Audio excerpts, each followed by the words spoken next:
Appellate Division, 4th Department. Hear ye, hear ye, hear ye. All persons having business to do before this court will draw near and give their attendance, and they shall be heard. Morning, please be seated. First case for oral argument this morning is 813 People versus Dion Anderson.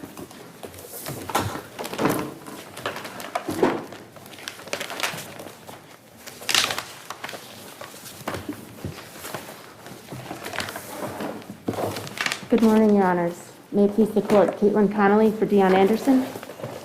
As to the sentence, I ask the Court to please consider reducing it on grounds of Mr. Anderson's severe intellectual disability, tragic childhood, and lack of a prior criminal record.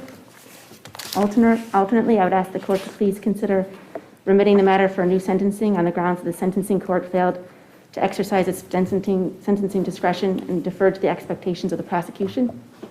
With respect to that, didn't the court indicate that it had read all of the documents and considered them? Yes, Your Honor, the court did indicate that it had read the pre-sentence report and that it applied it to potential housing for Mr. Anderson in the facility. But I don't believe the record reflects that the court conducted the requisite discretionary analysis. So are you saying the court should have said perhaps that it was not going to live up to the plea agreement, give the people the opportunity to withdraw so the defendant would move to get out of the plea? Because the people made a deal, and the people said, I don't care what it says. But the court appears to have considered all of that and did not indicate that sentence should be anything other than. But are you arguing because the court did not specifically say it had considered the original agreement and was still of the belief, even after considering the items submitted, that that was the proper sentence, that it should be sent back? Yes, Your Honor, and again, we're not looking to vacate the plea at all. We're just asking for the matter to be remitted to make sure that the court looked closely at the pre-sentence report and did the discretionary analysis. But the court said it looked at them. It just didn't say those magic words. All right, well, thank you, Your Honor. As I understand it, the DA said it's implicit that the court knew it had the ability to change in light of the mitigation report. You're saying it has to be explicit that the court knew, that the DA kept saying there's an arrangement, and that the court wasn't bound and its discretion was not limited to the plea agreement. It has to consider under Ferrara and others everything available at sentencing. You're saying it's clear the court considered it, but the court didn't say it had the ability to do anything different. And that's what you're saying? It has to be explicit? Well, Your Honor, from my perspective, it's not clear on the record that the court applied it to the sentence. The court did consider it with respect to the housing, potential housing, but it's my position that the court didn't necessarily indicate that it applied the factors in the pre-sentence report to the sentence itself. And that's why I was hoping the court would consider remitting this case so that for a clear understanding that the court has applied the pre-sentence report to the sentence. Thank you, Your Honors. Thank you. Good morning, Your Honors. Darian Balin for the people. I would just note that the court did say that it read all of the mitigation that was presented in this case, and the sentence was in fact the sentence that defendant had asked for. Originally, the people offered a higher... But you do admit the court has to consider the mitigation report. You're saying it did consider it and decided to adhere to the negotiated arrangement. Yes, but Your he Honor. never said that. It said that it considered the mitigation report, and then... I'm a little more concerned. It's only a 12-page or 13-page transcript. When I'm reading it, I'm not sure the court ever pronounced sentence. The court said we had a deal back on May 7th. There was a deal. These were the terms of the deal. This was what I'm going to do. This regarding recommendations. This is what I'm going to do about this. But the court never said, I'm going to sentence you under the agreement, despite or even after considering. I'm not sure the court ever in open court pronounced sentence? Your Honor, I think that the transcript makes it clear that everybody was of the same understanding at the time. I have no doubt everybody was aware of the understanding that there was an agreement that was negotiated between the people with the court involvement about 10 years. Then there was the mitigation report that the defense counsel said, well, I think in light of that, you should reduce it. And the court never said, no, I'm not going to do that, even though I've considered it. It never, your brief says implicitly. Shouldn't it be explicit, but doesn't there have to be a pronouncement of sentence by the court? Your Honor, I guess I'm a little confused about your question. Is it your position that taking the entire transcript as a whole, it's implicit because the court says things like, I will forward the pre-sentence report as well as the mitigation report. It says things like, it says everything else but the specific words that this was the offer and this is my sentence. Yes, Your Honor, that's our position here. And does the court not also say that it was in fact a very good mitigation report? It does. It called, I think, the report thorough and that it gave the court a lot to think about. So clearly the court had put a lot of thought into what was recommended in the mitigation report that was here. And for all those reasons, we would ask that you affirm defendant's sentence. Thank you. Thank you.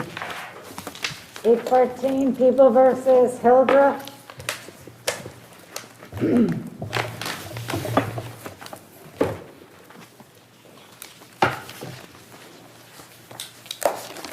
Good morning, Your Honors. Amber Polis from the Wyoming County Public Defender's Office for Mr. Hildreth.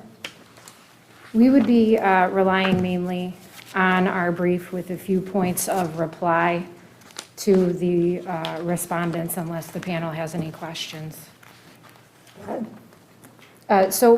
Addressing first point 1 in our brief, which is probable cause. There was no probable cause at the time that the cell phone was seized. Alternatively, the failure to hold the hearing by the trial court would be reversible error. Mr. Hildreth was curtailed in his ability to address issues that underlie the tenets of probable cause, that being staleness, exigency, reliability, and reasonableness of the conduct of the police.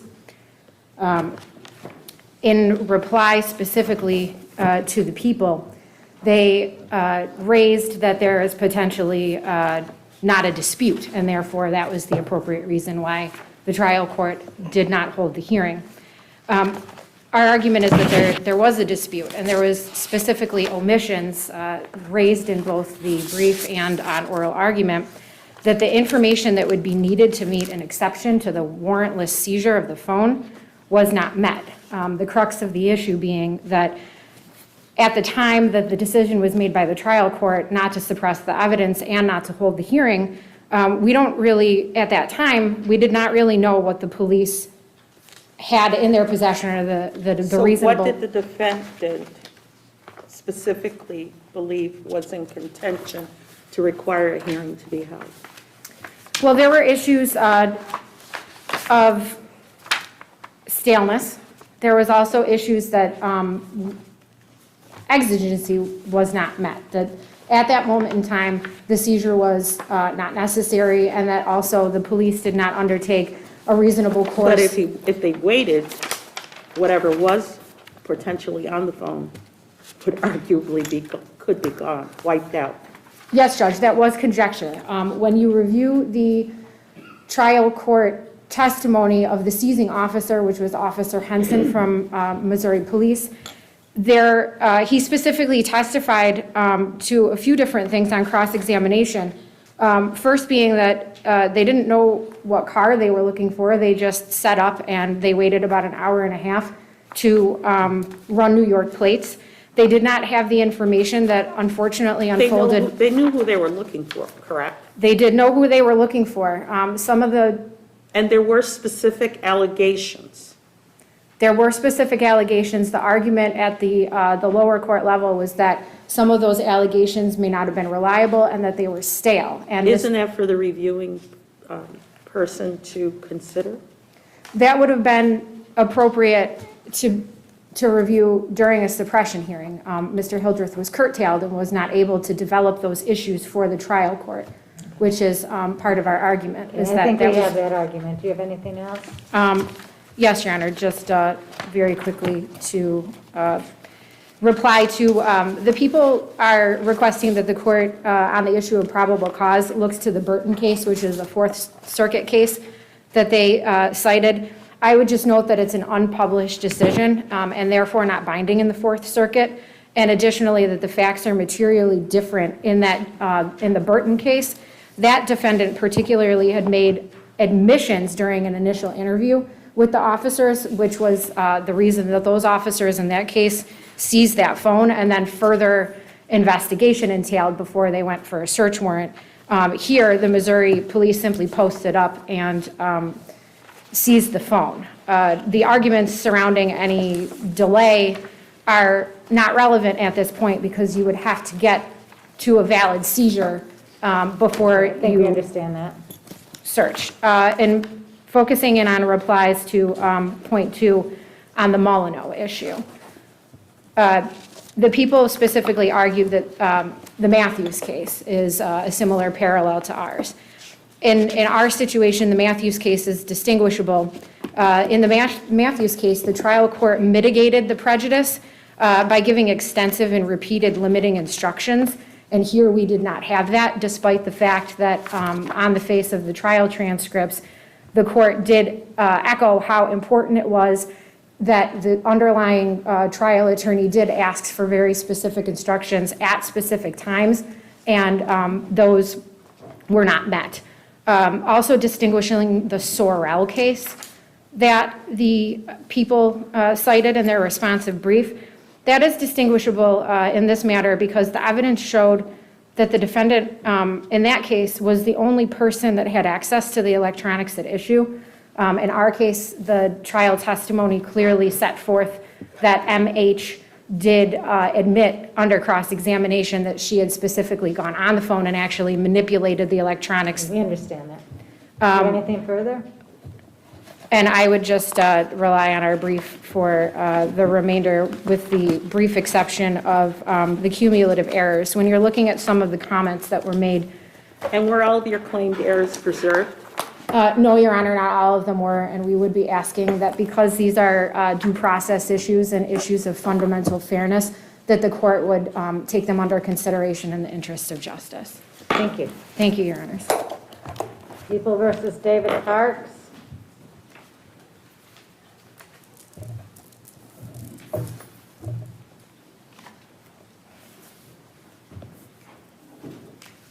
May it please the court, Norrie McCarthy for Mr. Parks.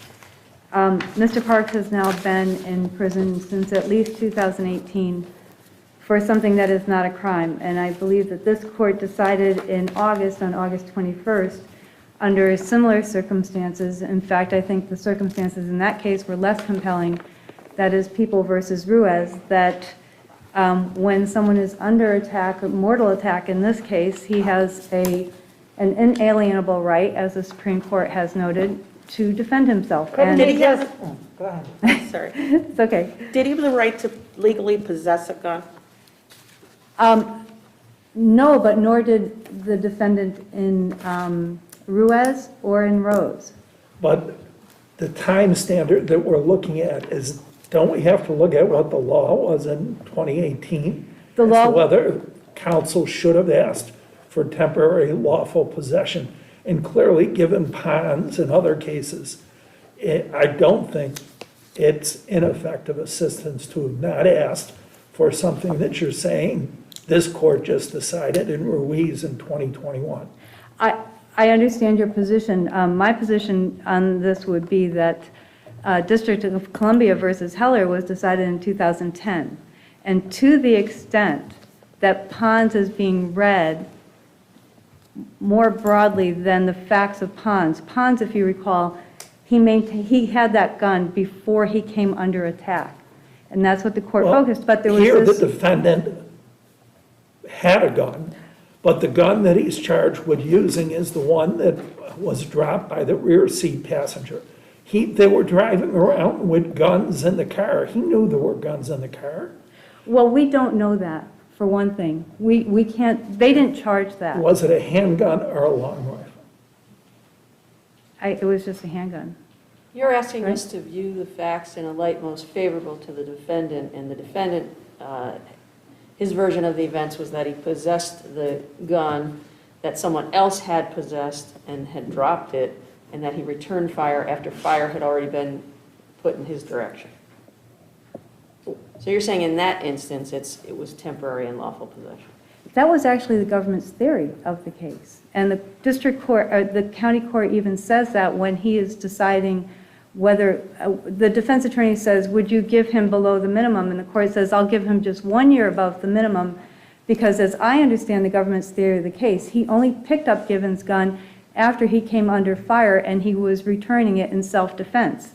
You're saying it's a reasonable view to go along with that? It's the only view. There's no dispute that those are the facts here. And I think. So are you saying justification is a defense? No. To felon in possession?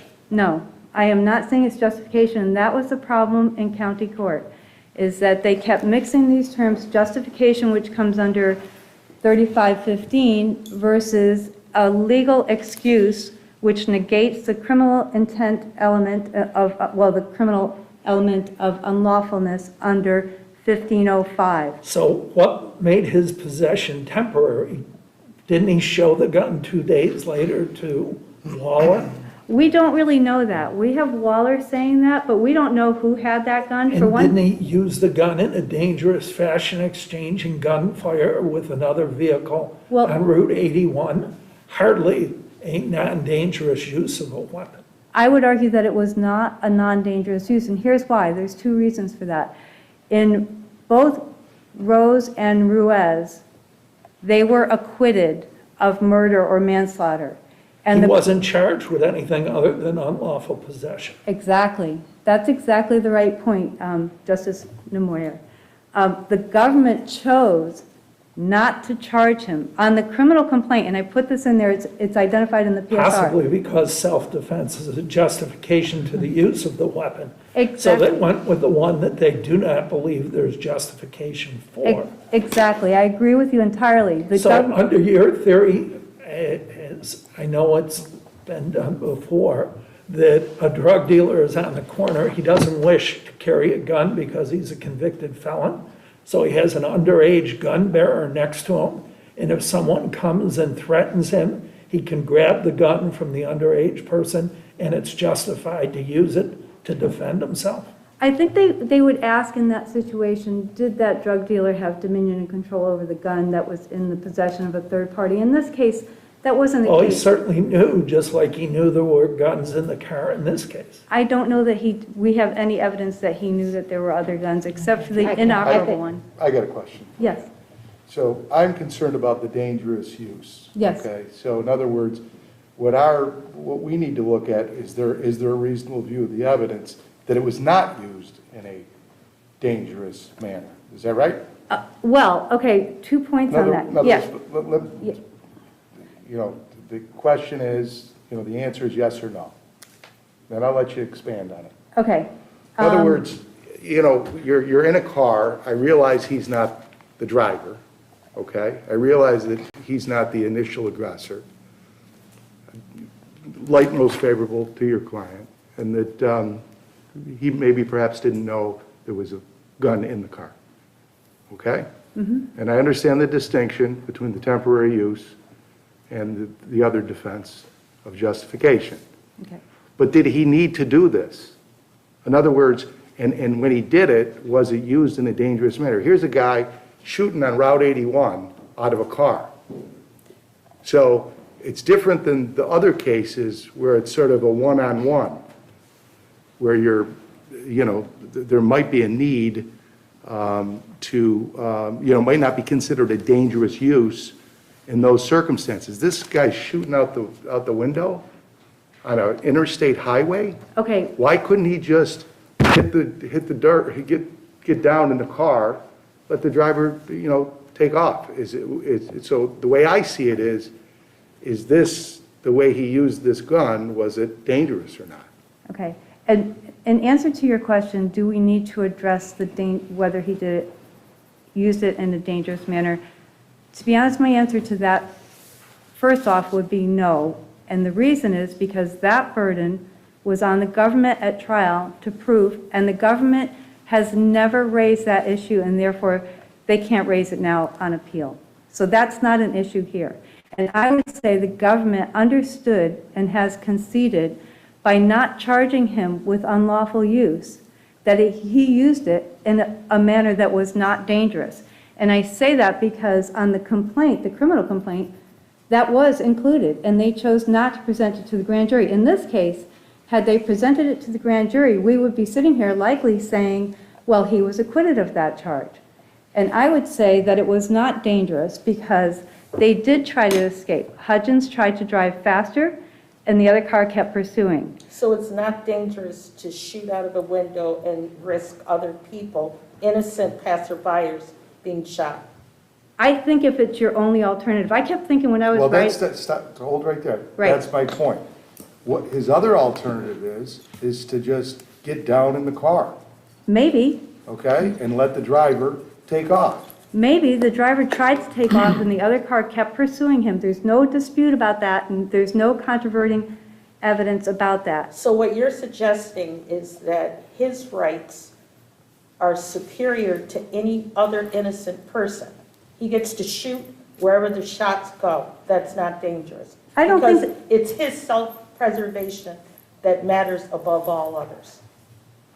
And you can't help but think, I don't want to sway from the facts here, and I realize it's in the light most favorable to your client, but like he was going to hit somebody with a bullet, he was going to hit the person that was following them with a gun, discharging it out a window on Route 81.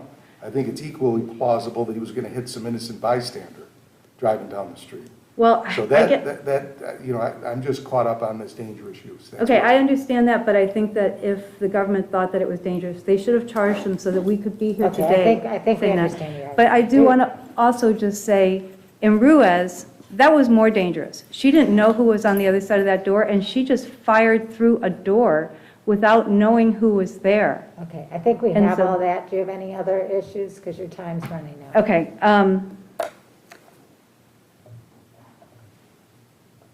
We would also ask for reversal in this case because of the prosecutorial misconduct.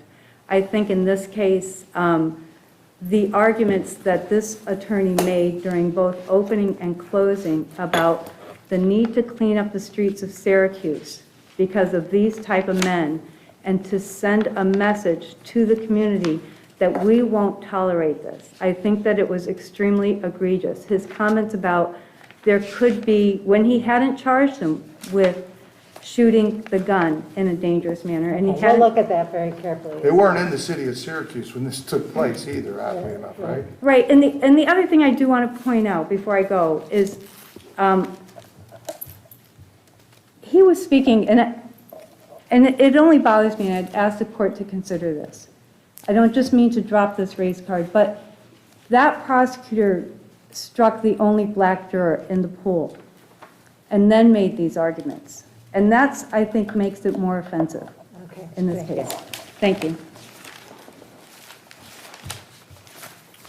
Morning, Your Honor. Brad Osler for the people. May it please the court. I want to start out by noting that there was never a request for a temporary innocent possession charge, and the defense was not really trying to proffer such a defense in front of the jury. Was there any basis for such a request in 2018 as the case law under Pons? No, I don't Others? think so. No, I don't. I don't mean to cut you off, Justice. I don't think there was, and sort of more importantly, I think the facts in this case are not conducive to that type of defense, even if we read the defense as somewhat broad, because you do have a dangerous use. I would argue that firing the gun is a dangerous use. Yeah, so let's get to that. So it's really undisputed what took place, at least with the firing the gun from the one vehicle at the other vehicle, right? I agree. Okay, so what are we here to decide then? Well, I don't think there's much of a We're question. here to decide whether the charge should have been requested, right? Conceivably, yes, yeah. Yep, whether it was ineffective of counsel not to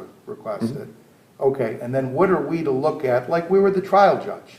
The proof came in as such, and what does that, is the defendant deserving of the charge, given those undisputed facts, looked at in the best light to the defendant? That's what I want to hear about. Even in the light most favorable to the defense, no. There's no reasonable view of the evidence that such a charge could have applied because of the dangerous use and because of the nature of the possession, which was, well, I'll go into that. I'm concerned about the danger. And what are we to do about Ruiz, people versus Ruiz, our case law about the opposing counsel's point? I think that my response to that is really two, and it's first that, again, there was no request for a temporary innocent possession charge here, so that's not exactly the analysis of that. I mean, the defense was requesting a justification charge, which plainly doesn't apply. Yeah, so we're looking at it in a light towards ineffective. Well, and even in that sense, again, based on the facts, I don't think the charge would apply. I mean, I say this with the utmost respect. Obviously, I agree with Justice Nemore's dissent in that case. We understand. The Williams, Court of Appeals Williams case. It was a sole dissent. Yeah, correct, but I'm on your side. What about the comments of the prosecutor here? Judge, I would say that I want to address two. I hope you're not going to justify it. Well, I want to first note that the comments with respect to the potential for innocent bystanders being hit, I think, were acceptable, given that, a common sense look at the evidence would if you're a lay juror sitting there listening to the opening or the summation, you're going to be keenly aware that in this sort of situation, there is, in fact, a danger to innocent bystanders. Right, but when you say, I would say you're in a car with men, in other words, he's guilty because of the company you keep. Right. And there was a repeated theme of that. That argument is, I think we did state this in our brief, we would recognize that the guilt by association, the describing the other individuals in the car as shooters, and that they're dangerous, therefore the defendant is, I would not condone that. I don't think that is appropriate. I would note that the prosecutor, I think essentially in the next breath, reminded the jury that the fact that there were shots fired is not relevant to the case. So that doesn't justify why he may have said it right beforehand, but he is pointing out to the jury that Right, but he already rung the bell, so the argument is, how do you then say, okay, but... I mean, for what it's worth, he did, to the extent that he could, immediately thereafter, he corrected it. But some of the things he said, they went really far and above, as opposed to fair comment, focusing on the elements, focusing on the evidence in the case. I would agree that the shooter's comment was beyond the bounds. Using the standard of prosecutorial misconduct, though, I don't think it was pervasive, because really that was the only time, from the beginning of the trial. That would have to be your argument, it just wasn't. Anything further? Unless there's any questions, I'll rest. Thank you. Thank you. People versus Tony Porter.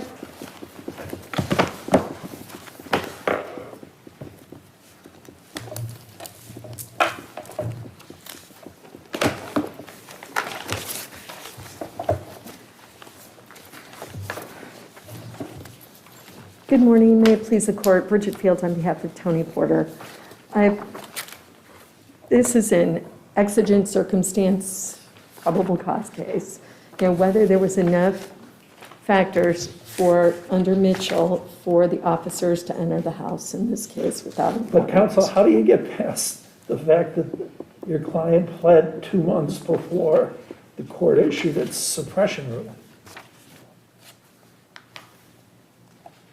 I'm sorry, that my client pled prior to the issuance of the decision? Yes.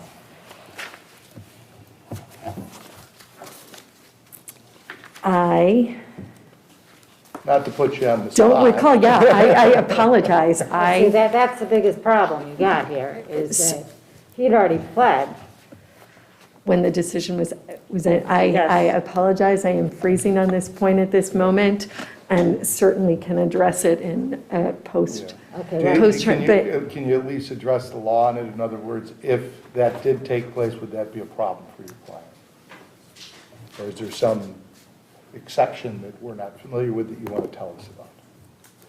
As I'm standing here, not that I can, I don't mean to put not you that on I the can, spot. not that I can answer that. And I definitely was under the impression that the suppression decision had been issued prior to the time that she had entered her plea.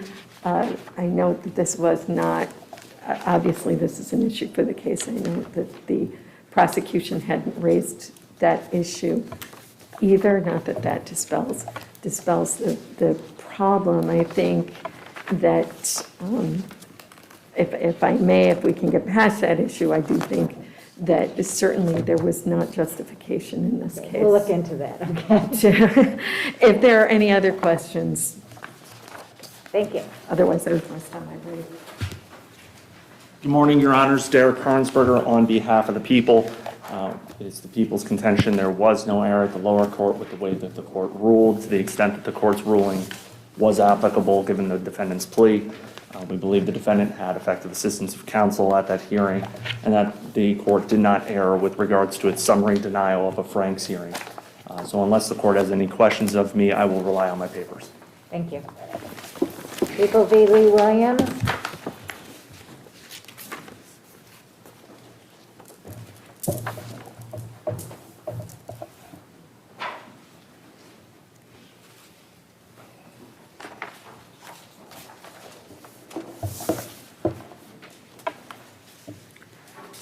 Go ahead.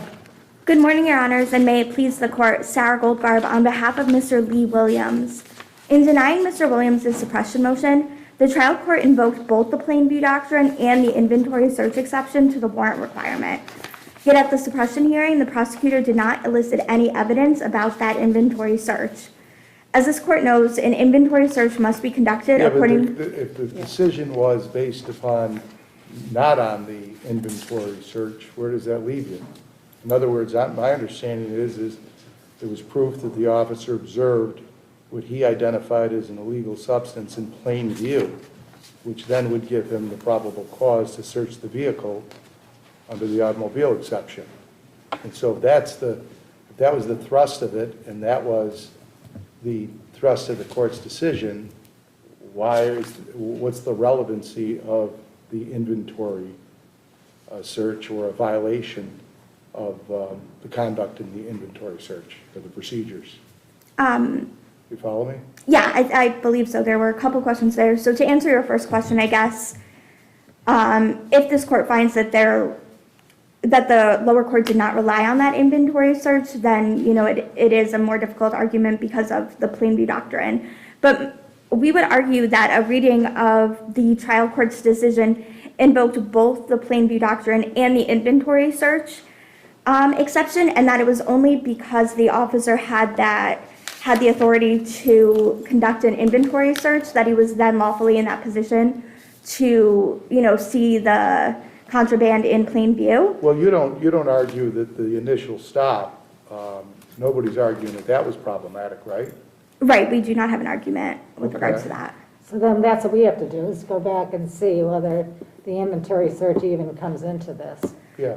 Correct. In other words, if the proof came in and the court's decision was based upon, once the approach took place, that the officer saw a substance that he knew to be or thought was an illegal substance and it was in plain view, then it's pretty much, that's problematic for you, right? Yeah, so that's what we have to go back. Yes, and if I could just clarify that. So the initial approach, asking Mr. Williams to exit the vehicle, there's no testimony there that any of this contraband was viewed on that initial approach. It was only after Mr. Williams was arrested in handcuffs away from the vehicle that another officer went to the car and observed in plain view while he was conducting this inventory search. We understand that. Right, and as you go back and consider this, I would urge you to look at the decision in particularly page 27 in the appendix, the last two paragraphs, where the court explains that it was the inventory search that gave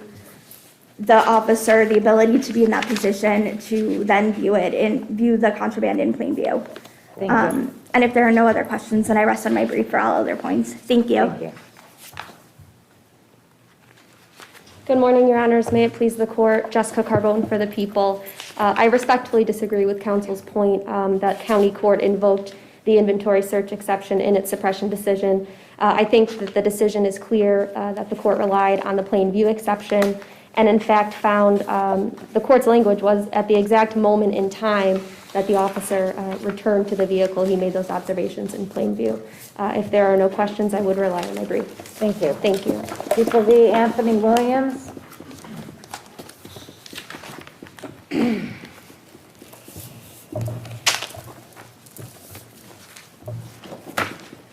morning. May it please the court. I'd like to start with the ineffective assistance of counsel argument because I believe everything flows from that initial stages of whether this defense attorney had a legitimate strategy. It would appear that the strategy here was that this was a he said, she said case. There's no question that the things that were coming out of this attorney's mouth were absolutely disgusting and inappropriate. I don't think that that's really the issue at this point, though, is because certainly he had a strategy, and it appears that your client was going along with that strategy. I think that certainly he was presented with the opportunity to testify. There was that colloquy, and he said, I don't want to testify. But that was before the next stage when the defense attorney tried to introduce certain evidence that he wasn't allowed to introduce because he didn't follow the discovery schedule in Rosario. And then the defendant was never asked again, okay, does that change your mind now? Do you want to testify? So after every ruling, the court has to ask, have you changed your mind? Not good enough that he says it or speaks up? I don't think after every ruling, but when a major ruling like that, where you want to put in evidence, it's really the only evidence that you apparently have, and now you can't put that evidence in, you're the next best. He cross-examined the victim based upon prior inconsistent statements. So it was a defense that he put forward and aggressively did it. I agree with Justice Smith that the language was inappropriate, uncalled for, and everything else, but that doesn't mean it wasn't a strategy. It has to be a legitimate strategy, Your Honor, and I think where you're trying to say that my client's a nice person or a respectable person and he could never possibly have done this, and this witness is wrong and she's making things up, and why he didn't play the video, which very clearly would have... However, with respect to the argument about the strategy, his conduct is boorish, it's horrible. However, the things and the manner in which he pushed the victim with respect to statements and the like, that appeared to be a clear strategy to undermine her credibility. It didn't work, but it was a strategy nonetheless.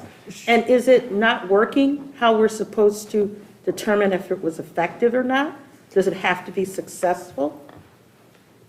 I think that, yes, because it has to be successful because there was no other outcome here that could have happened. He was painting his client in such a negative light that the jury, if his own attorney thinks that these terrible things, because as you say, they are terrible. Sometimes the facts warrant that kind of an argument, though, and oftentimes it's like, yeah, my guy's not a good guy, but he didn't do this. We see that all the time. I understand, Your Honor. However, I think that, aside from the commentary, the error in not showing the jury that video really would have impacted whether they believed this victim or not. Well, that's your belief now. He used the statements in the video to cross-examine her. Perhaps he felt watching her testify, and at least to some of the same details, would not be helpful for his client in front of this jury. And I can understand that strategy. It's not that he didn't use her statements from that recorded interview to cross-examine her. He just chose not to play the recording. I understand that, but when she gets up there and says, I never said that, I think that was such a... And he cross-examined her on it. Right, but when she said, I don't remember, or I might And then the have. jury made credibility determinations, and you're asking us to reject the jury's determination that she was credible, even after what I consider an effective cross-examination. Because I have concerns about the jury pool and the makeup of the jury, which really didn't get flushed out. Counsel, I don't understand that. There's nothing in the record about the number of minorities or who, there was no objection raised. And I was somewhat concerned by a statement in your brief where you said, given the small rural nature of the county, it's unlikely the defendant had a jury of his peers.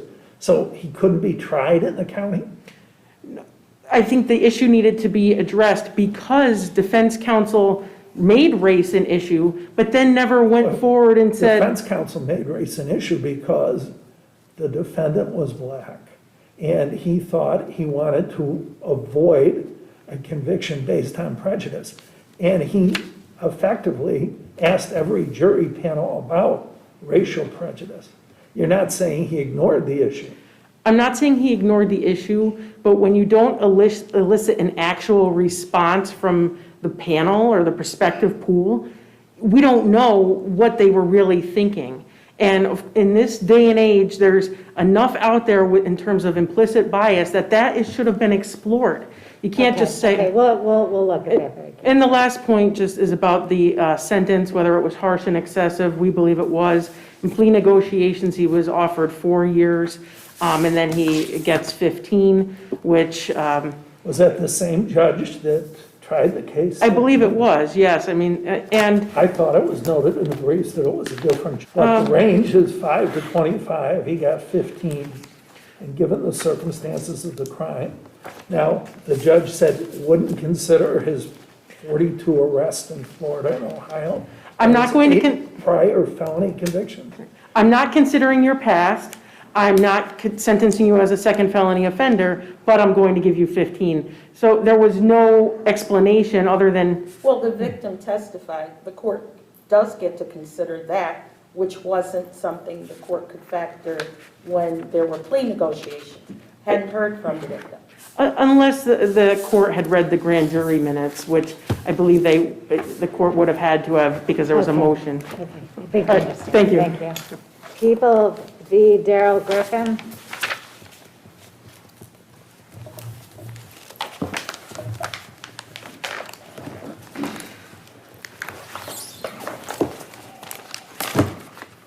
Good morning. Janet Soames on behalf of Mr. Griffin. In point 1, we asked this court to review the evidence and find the verdict to be against the weight of the evidence. The people contend, and we don't disagree, that given the shot spotter testimony, the police testimony, and the fact that the gun that fired the shots was found in the house, it's reasonable to infer that one of the 2 people inside the house possessed and fired the gun. And the defendant was inside the house as an invited guest. He was as an invited guest, yes. And 3 casings were recovered on the porch? On the porch, and there was testimony that the gun found in the house was. The problem, what's missing here is which Mr. Griffin or his wife, there's no evidence connecting either of the 2 or connecting both of them to the firing of the gun or the subsequent possession. Getting to your question about him being an invited guest, the constructive possession theory is not supported because the gun was found upstairs, hidden, and there was no testimony that Mr. Griffin was upstairs at all. The accessorial theory, that is not supported. There was testimony in the way of the call, I believe it was to a relative over bail that the wife made relative to, I never touched the gun. Yes, and that's perfectly understandable because she wants her uncle to bail her out of jail, and so she's giving, an exculpatory explanation. So I don't think that that's the most reliable testimony we have. She did go in, she pled guilty to possessing the gun later on. She'd served time in state prison. This isn't a case where I'm on weight of evidence review, I'm asking you to accept the defense testimony because it did not line up with some of the physical evidence. What I'm asking you to do is to consider the fact that rejection of defendant's testimony is not a substitute for affirmative proof of guilt. And here there's no connection between Mr. Griffin and any evidence that says that it's him as opposed to his wife that Well, if possessed they the gun. exclude the wife because of her absolute lack of knowledge about a gun and what's involved with it, it's clear one of the two people in the house fired the shots. He admits he heard the shots. Yes, Now, yes. if the jury, based upon the evidence, excludes the wife because she knows absolutely nothing about guns, it's not a logical presumption that they figured it was him? I don't That's think not so. allowed. I don't think that there is enough there to make that, I think that's quite a leap, given the lack of any other testimony or evidence linking Mr. Griffin to Well, the the police gun. respond because apparently there's a shot spotter indication. When they get there, they find the casings on the porch. So that would lend some evidence of timing. And if you listen to his testimony, he talks about her falling asleep and him being awake, and then him hearing the noise and asking her, did you hear that? And then going to make coffee. That timing seems to indicate that there was no one else there. And my position is, if you reject their testimony, which, the court said, the jury, she talked to the jury, they didn't believe the testimony and he didn't either. It's that rejection of testimony doesn't substitute for proof. But that's still, Of guilt. there's still proof that's there that's circumstantial. Some, yes. And we'll look- It doesn't come over the line, I think, of proof beyond a reasonable doubt that Mr. Griffin was the one Getting that past possessed. that, if that's not accepted by the court, with respect to the sentence. The what do you sentence was say? 6 times the pretrial offer, and that is the only thing the court Trial said. penalty? Pardon? Trial penalty? I think it's a combination of trial penalty, but it also may be somewhat because the court found that he testified falsely. And yes, maybe, it's proper to increase the sentence upon those type of circumstances, but 10 years is a lot of time to get because the court believes that you testified How long has he untruthfully. been in jail now? How long has he been in jail? I think 4 years, I'm not positive. And he was in 4 before. He was in prison for 4 years before his prior conviction was reversed by this court for prosecutorial misconduct. It happened in September of 2015 when he was out awaiting retrial. I'm Yes. guessing that once this charge came up, he probably was held. So September 2015 to now seems to be 6 years. I'm not sure, I haven't done the math, since I looked at And he the case for a while ago. rejected packaging the original He rejected case. packaging. So this court reversed on prosecutorial misconduct. He was then acquitted of all charges on that 2009 We understand all indictment. that. I do In have this a question case, for you then. When you talk about the 2 years versus the 12 years, the 2 years offer was made after the acquittal on the robbery charge. yes. And at that point in time, was it known that the wife had pled guilty and would likely be a witness for the defense when the 2-year offer was made? I don't know, I'd have to go back That may have had and something to do with line those up. Offering I- 2 years before trial. I don't know. In any event, I think that Mr. Griffin's lack of faith in the criminal justice system may have been a part of his response to these charges. But that and we doesn't would- justify him getting on the stand and perjuring himself. It doesn't. But even if he had been independently convicted of perjury, he still would not have come even close to a 12 years on a And consecutive we'll sentence. look at that really carefully. I know you will. Thank you. Good morning again, Your Honors. Derek Harnsberger on behalf of the people. With regards to the weight of the evidence, the one thing I would note, which hasn't been brought up yet, is there was one point during the proceedings in which the defendant went into the courtroom while the co-defendant was attempting to plead guilty and told them. Right, Yes. he's We know. hollering out about his wife. Correct. So it's, You're saying that the judge may have taken that into consideration in sentencing? okay, I was talking about weight, but moving forward to, unless there's any questions about the weight, I'll just move to sentencing. Okay, with regards to the sentencing, there's clearly a disparity here between what was at pretrial and the sentencing.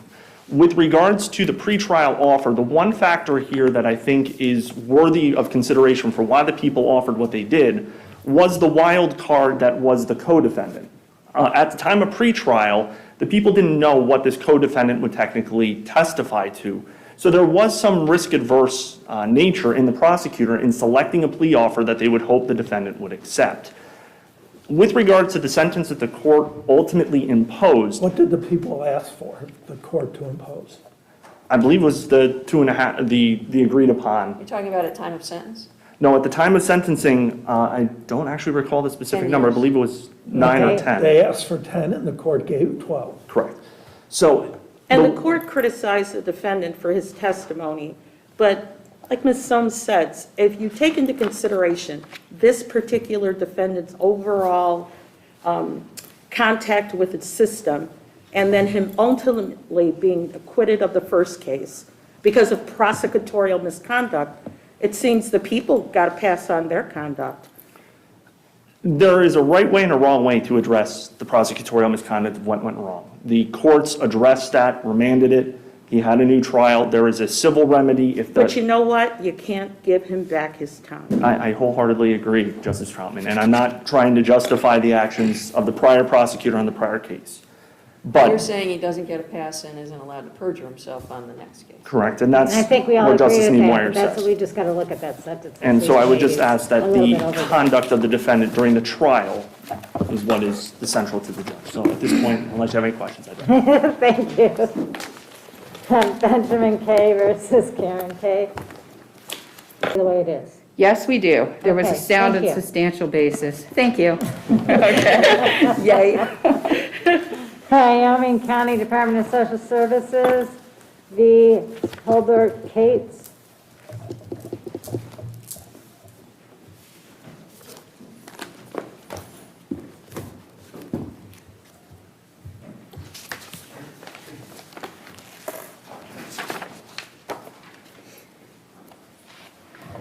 Good morning, Your Honors. My name's Kellyanne Argy. I'm here on behalf of the appellant Holbert Cates. May it please the court, I'd like to just point your attention to point 2 in our brief and highlight the pattern of findings in the support magistrate's decision that rise to the level of an abuse of discretion. Here, did the father submit something that established he couldn't pay? Yes, so that's one of the issues that we have. And are you referring to the release from the requirement to work from welfare? It's a department determination. Is there medical documentation and a doctor saying this person is incapable of working? So it is supported by evidence, which is on the record. Now, the issue that with that That is evidence being? That evidence being a little bit arbitrary at the moment, because we do have the Respondents' Council stating. Whose responsibility is it to establish that he couldn't work? Well, okay, to address that, it is, he did try to submit that evidence, but this goes into an ineffective assistance of counsel as well, because we feel that the counsel, defense counsel, should have been assisting his client in retrieving this document that was in his folder that the support magistrate would not allow Mr. Cates to have at the stand and present himself. So if there was insufficient evidence, it's because the attorney failed in his duty to properly represent. It is one of the issues that we do have in ineffective assistance in this case specifically, also because there were no objections filed, and there was another piece of evidence that is the only evidence that was submitted by the respondents, which is the calculation documentation, which was not authenticated, no proper foundation, and it was also turned out to be the wrong document. But yet trial counsel consented to the switch in the document, even after there was no foundation laid for it. So we really do feel that there was substantial ineffective assistance of counsel in this matter. Okay, we'll look at that very carefully. Okay, but I do want to just go back to the point real quick about the abuse of discretion. We really do believe that the neutral arbiter point in point 2 is substantial, because it's right in line with the Court of Appeals decision in People versus Town, where if I find you are not truthful, the court said, or the judge said, if I find you're not truthful, then I'm going to give you more time. And in this case, the support magistrate clearly said a couple of times, if you go through with this hearing, I'm going to recommend incarceration. Either you take this deal and don't go through with the hearing, or you're going to have, I'm predisposed, I'm going to do this. And she says it several times. So she finds him to be willfully violating, she's going to recommend the incarceration. And that's very But consistent still, with the... ultimately, the question is, what evidence was there to substantiate the finding? Certainly, he had that documentation that the department itself, its own department, and the council even said, respondent's council said, that document obviously was supported by evidence, because otherwise you wouldn't have that finding. Okay, we'll look at that. Thank you. In the matter of Mark Strife versus Elizabeth Strife.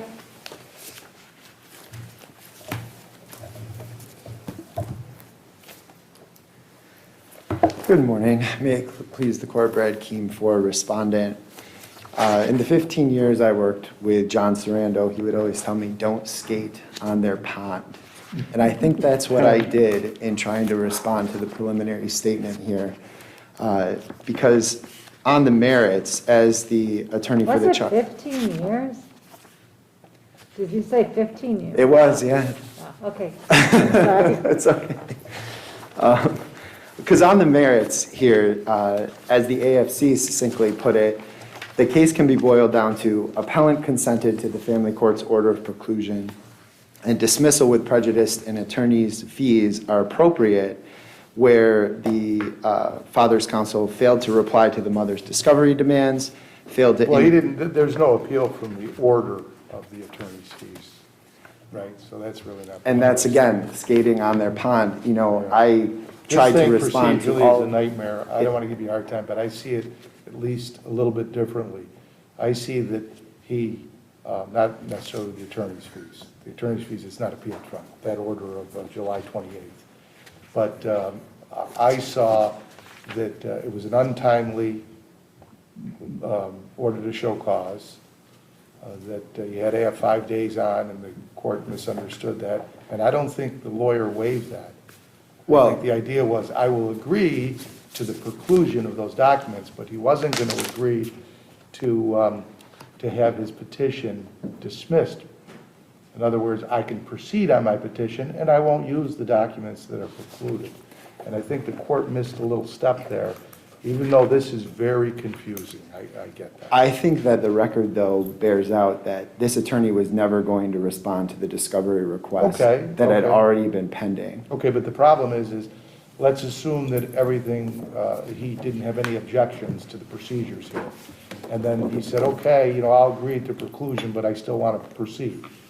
Okay, let me finish.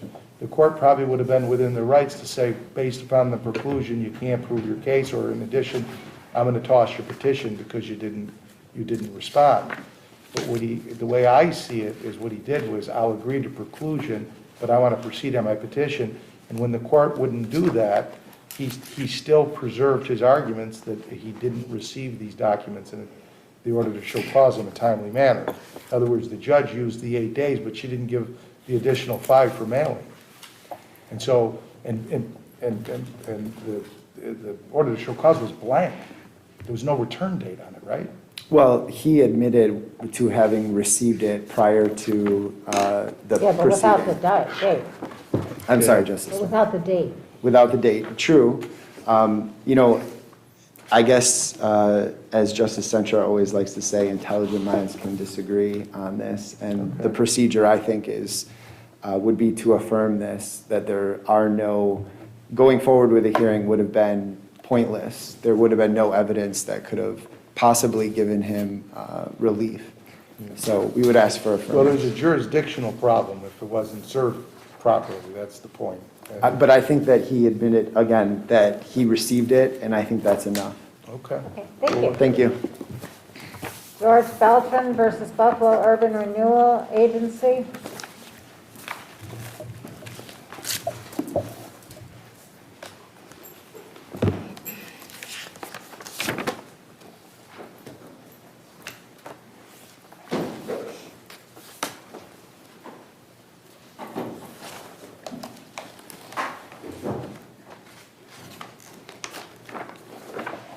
Good morning, Your Honors. David Katz for SAB Specialties.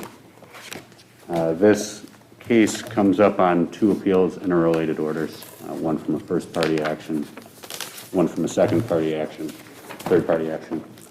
The plaintiff should not have been granted summary judgment here because there were at least 4 different theories of liability, and many of them would have led to a possible question of fact on sole proximate cause. Most importantly, the plaintiff had made an admission, it's stupid, I'm stupid, it's my fault. And that admission enough should have been enough to raise a question of fact. But further than that... Why was he up on the roof? Wasn't he ordered by his supervisor? Well, that's not in... He testified to that. The supervisor was never deposed. And the owner of the company, Blas Zerninga, specifically testified that only Blas could have given that order and had that authority. And he had prohibited them from being on the roof just 30 minutes before. So while he claims that that's why he was up on the roof... If the owner said, don't go up on the roof because it's icy, and then he leaves the job site, and the supervisor of plaintiff says, oh, I can't find what we were supposed to do, the blueprints for the porches, let's go up on the roof. How can it be sole proximate cause by the plaintiff if he's doing what his supervisor tells him to? Well, and that's the open question, is was he doing what his supervisor told him to do? Because the supervisor has never testified and said, yes, this is what happened, so it's purely hearsay. So it stands unrefuted that he was ordered to the roof. No, it's not an admissible form that he was ordered. Who's saying his supervisor didn't tell him to go to the roof? Well, Blas Zerninga is saying that he didn't have the ability. But he wasn't there. But that, respectfully, that's still hearsay. It's the plaintiff saying, this is what the supervisor told me.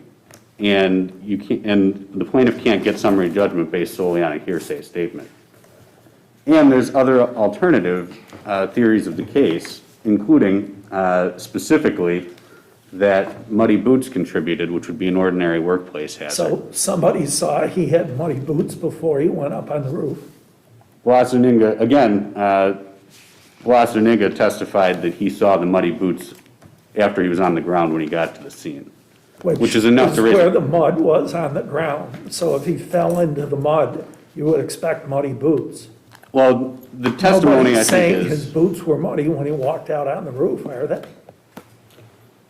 Oh, Your Honor, I think it's strong enough circumstantial evidence that that Blas Zerninga specifically observed mud on the boots, and I think the deposition testimony... After the fall.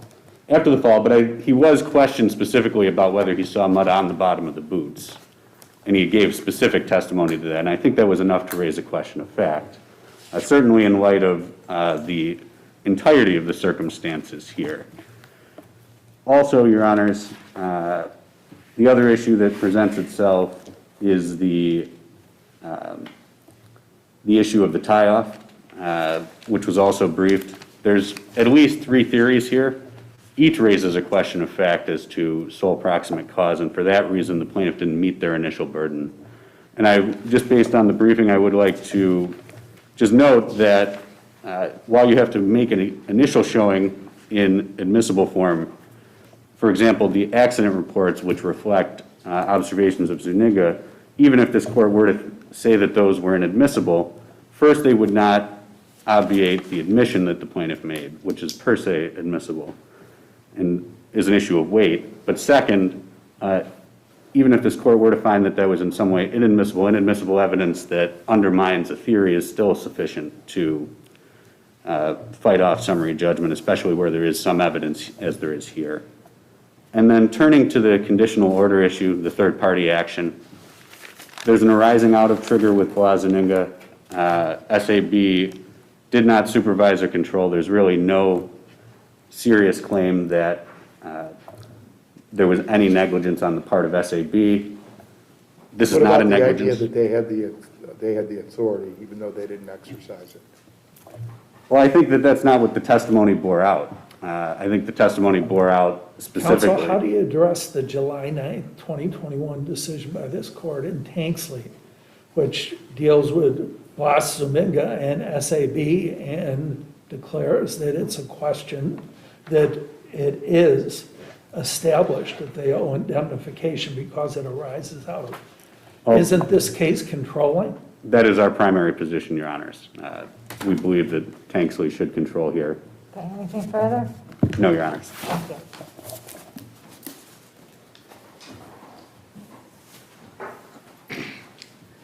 Morning, Your Honors.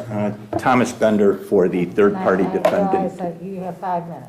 I understand, and I want to just thank the court for giving my 5 minutes in the sun. I am sorry. I apologize. I thought that was just the emails that I got. I thought were just reminding me to register, and I knew I'd already registered. You gotta- I have learned my lesson. It will not repeat itself. But thank you for the 5 minutes today. Very quickly, with respect to Judge Nemoyer's questioning about the I'm a concurrent appellant from the Judge Glownia's or the lower court's order granting summary judgment or partial summary judgment on liability under 240 subdivision 1. I only had one point, and that was I think there's a clear question of fact on the sole proximate cause issue.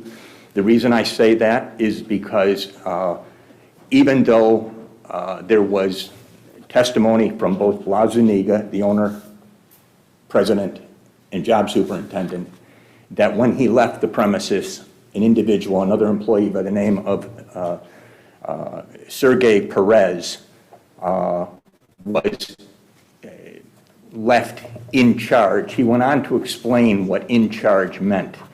And he said that just meant that the employees could go to Sergey if they had a question about the plans. And if Sergey turned to the plaintiff and said, I can't find the porch plans, let's go up and work on the roof, you're saying that can still be sole proximate cause? I'm sorry, Judge. Because he followed the direction of the person left in charge.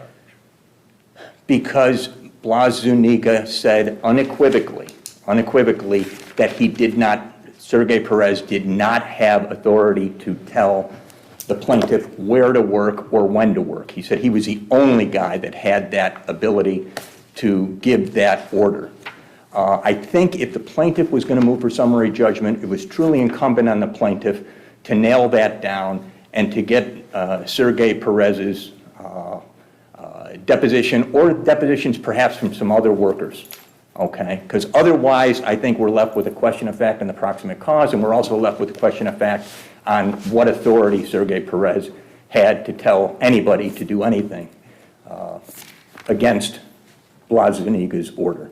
If I may just turn to the third-party appeal, I'm a cross-appellant in that. I think what is critical is you have to look at what duties were delegated. What was delegated to the third-party defendant? And this is where I'm coming from on this. If you had the general contractor who delegated everything to all the framing duties to R&P Oak Hill, that constituted the duty to provide materials, equipment, labor, supervision, and safety. That was to R&P Oak Hill. R&P Oak Hill then turned around and delegated all 5 of those duties, labor, materials, equipment. Okay.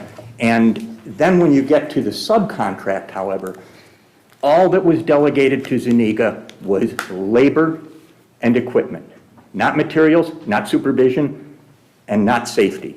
And specifically, those duties could not have been delegated to Zuniga because the contract between R&P and SAB specifically said that those duties were solely within the ambit of responsibility of SAB.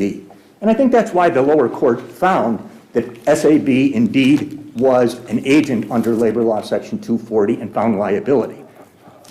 So my point is it's a two-pronged test. Number one, you have to show what the contracted work was.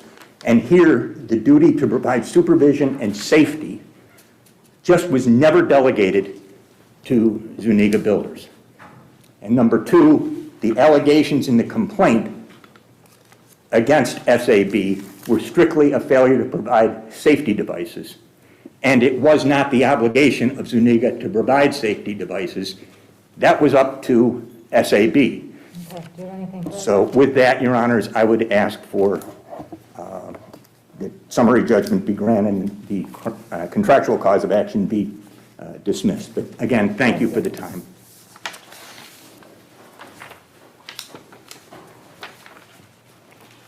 William Quinlan on behalf of the plaintiff. On the issue of authority, of Sergio Perez to tell the plaintiff what to do. First of all, I dispute the reading of the deposition. I think Zuniga ultimately admitted that Sergio had full authority, but I think the critical question is, what did our client know about any limitations on authority? Nothing. There's no proof whatsoever in this record that Jorge Beltran was aware of any limitations on Sergio's authority. As far as he was aware, Sergio was his supervisor. Yes, I mean, it's And like Sergio in the Gallagher case, you have there was a standing order, and the issue was, well, what did the plaintiff know about it? And there was no proof the plaintiff knew about it, and it's the same thing here with Sergio and his authority. That's exactly what Judge Zamora was just saying to you. So, if, as far as he knew, that was his boss, he had to do what his boss said. Yes. Okay, I think we got that. So, and I think that as Justice de Moyer said, that the muddy boots, that there's everybody who testified who saw Jorge Beltran on the ground, he was in the mud. And that it needs more than just seeing him in the mud afterwards to infer that, well, he had climbed up some ladder and fell to the muddy boots. And I would also, there's testimony of witnesses to the accident that there were no ladders present on the scene that could have reached the roof. So just take that into account. Now, this idea, it's all my fault. Well, what's fault is negligence. Negligence is not a defense to a 240 case. So if he admits fault, there's plenty of cases saying that, well, negligence and admission of negligence wouldn't be a defense to, wouldn't constitute sole proximate cause. So you believe the trial judge got 240 sub 1 correct? Yes. And I would also, about these accident reports, none of them were admissible as business records under this court's case of Compasso versus clean all of them, because there was no indication the report's authors had personal knowledge and no indication employees had received information from someone within the business but actual knowledge was under a business duty to report. All of this came from Zuniga, and it was all double hearsay. He quoted someone who had been told something supposedly by someone who had actually supposedly witnessed it. So none of the stuff that, about the muddy boots is based on anything that's admissible. And regarding the tie-off policy claim, well, it wasn't so much tying off going up, it was removing your tie-off going down. That was the policy that was testified to. And there's no evidence that the plaintiff violated it.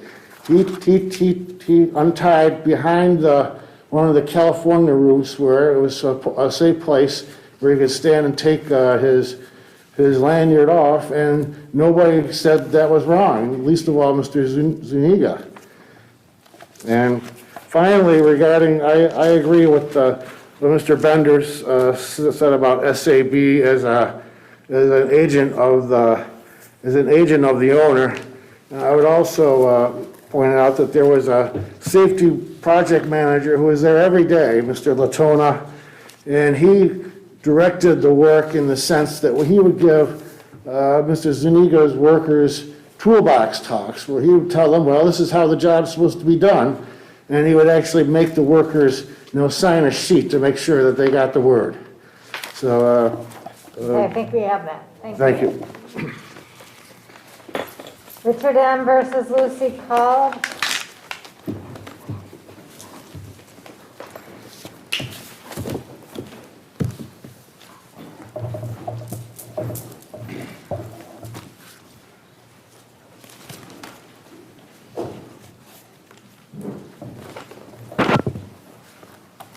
Good morning, Your Honors. David Tennant on behalf of Petitioner Richard Moranti. May it please the Court. The motion court granted the respondent's motion to dismiss despite finding 3 causes of action being stated, and did so based on what the court perceived was a inflexible 3-year statute of limitations. Before I address what we consider to be the errors in that analysis, I'd like to turn to the motion court's dismissal of the fraud causes of action finding that that had not even been stated. And the traditional... So what was stated that supports the fraud? Well, the traditional elements of fraud in terms of false statement of fact, scienter, reliance, don't fit the circumstances of elder abuse that's occurring behind closed doors, and where the nature of the harm, the nature of the misconduct is concealment.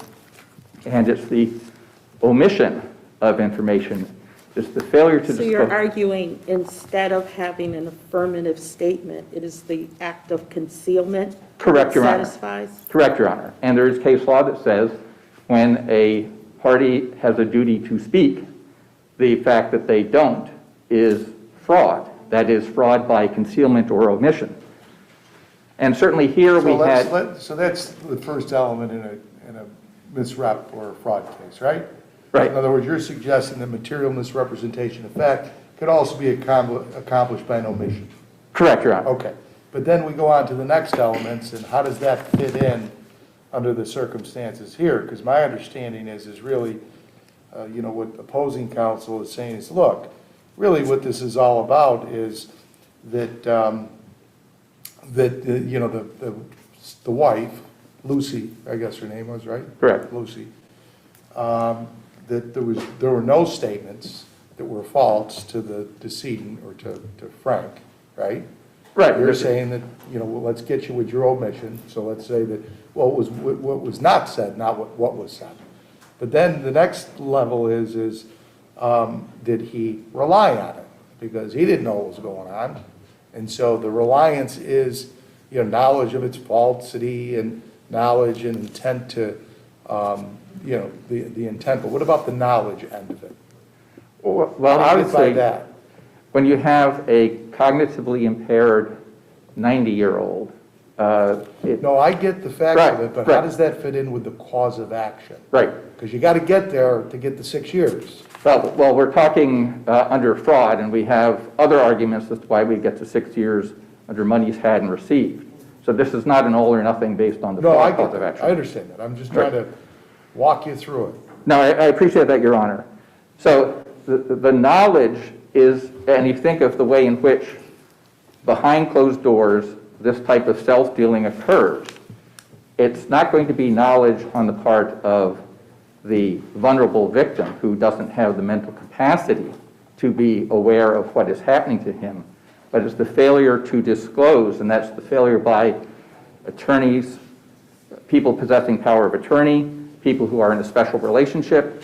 They have an obligation, we say, to actually disclose the self-dealing to those who can actually act to basically protect the interests of Frank. And those would include his sons, who actually had powers of attorney under a 2008 power of attorney. So it's fraud by omission in this unique context where New York doesn't have a particular cause of action that's specifically elder abuse, but it's trying to have the court's precedents in this area address what is the reality of what's happening behind closed doors and being able to have a fraud. So you're arguing these unique facts of this case, we have to construe the elements of fraud. Correct, Your Honor. Okay, I think we have that.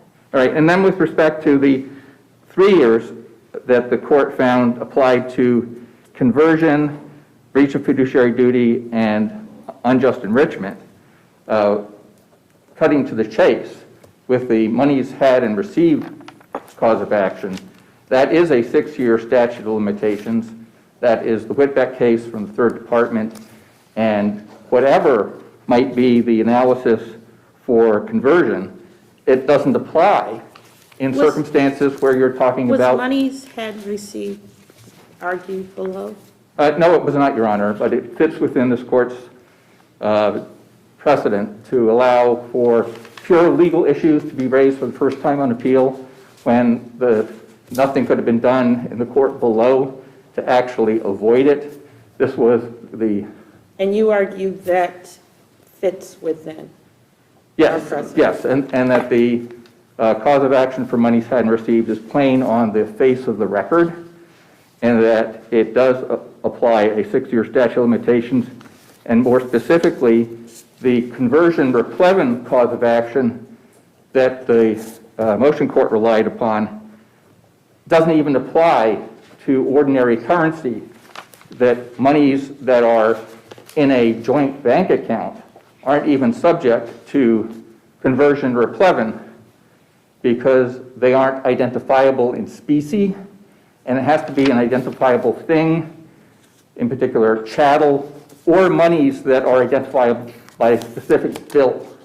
So the cases we've cited make clear that conversion is not even an applicable cause of action when the claim is money is now in possession of the defendant that rightfully belongs to the plaintiff.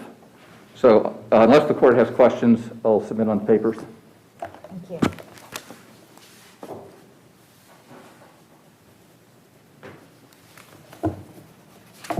Good morning, Your Honor. Please the court, Josh Agins for the respondents. Appellant waited more than 4 years to commence this proceeding, during which time he was Mr. Moranti's guardian. He had absolute control over Mr. Moranti's finances, and he knew everything that's alleged in the petition.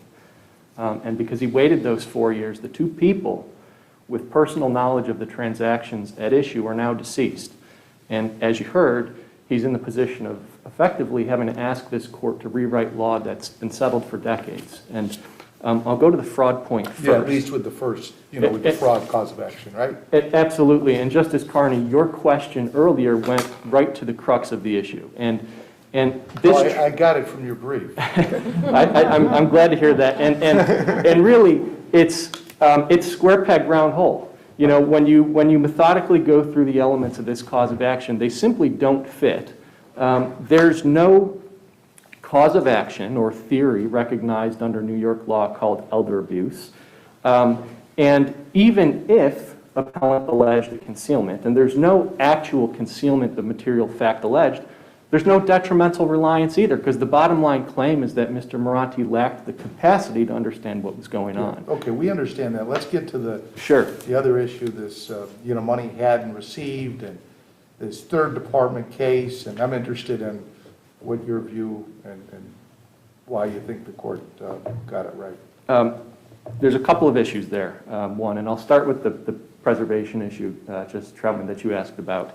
While we agree with the appellant that this court allows, as an exception to the preservation rule, an issue to be raised for the first time on appeal if it's a purely legal issue based on facts that were alleged below, that's not the case when the counterparty could have done something differently below to litigate that issue. Okay, and what could you have done below? Well, right.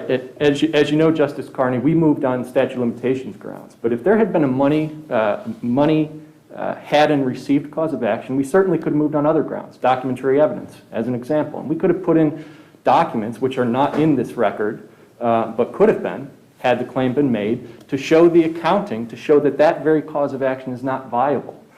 We didn't have that opportunity because this claim wasn't argued. And so to allow it to be considered here would take away your opportunity to have weighed in on that issue. Exactly right. And again, remember, So if it was a pure legal issue on the four corners of the document where you wouldn't be allowed to put forth any documentary evidence, then you'd say, well, maybe we would have the ability to do that, but we don't, given what you said. Sure, I don't disagree with the law cited by appellant, but that's, of course, an exception to a much broader principle that the issue has to be preserved. And here, we certainly would have done something, could have done something differently. So you don't get past preservation.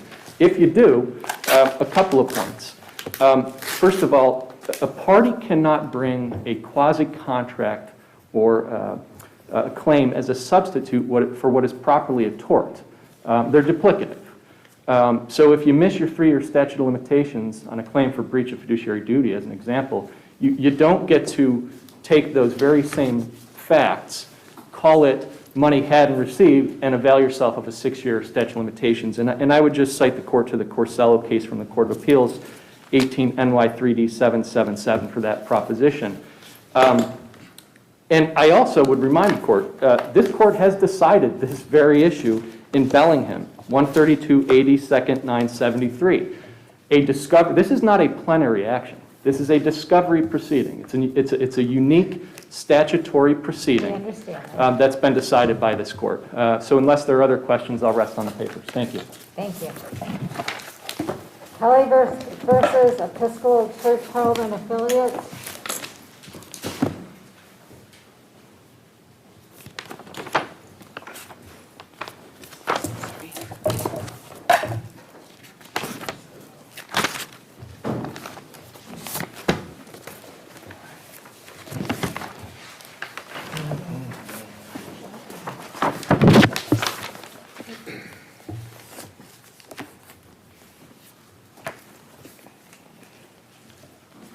Can I wait for Justice Troutman?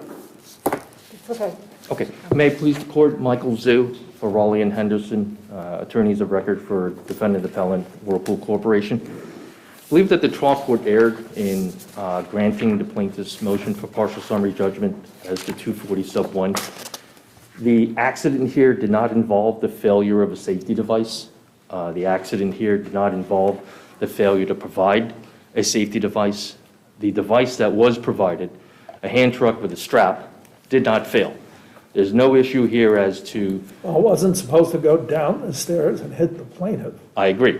so something failed. Something failed. And what failed was the worker who let go of the hand cart that was, the truck that was in the flight above. If the argument is that another device should have been provided, that's not on Whirlpool.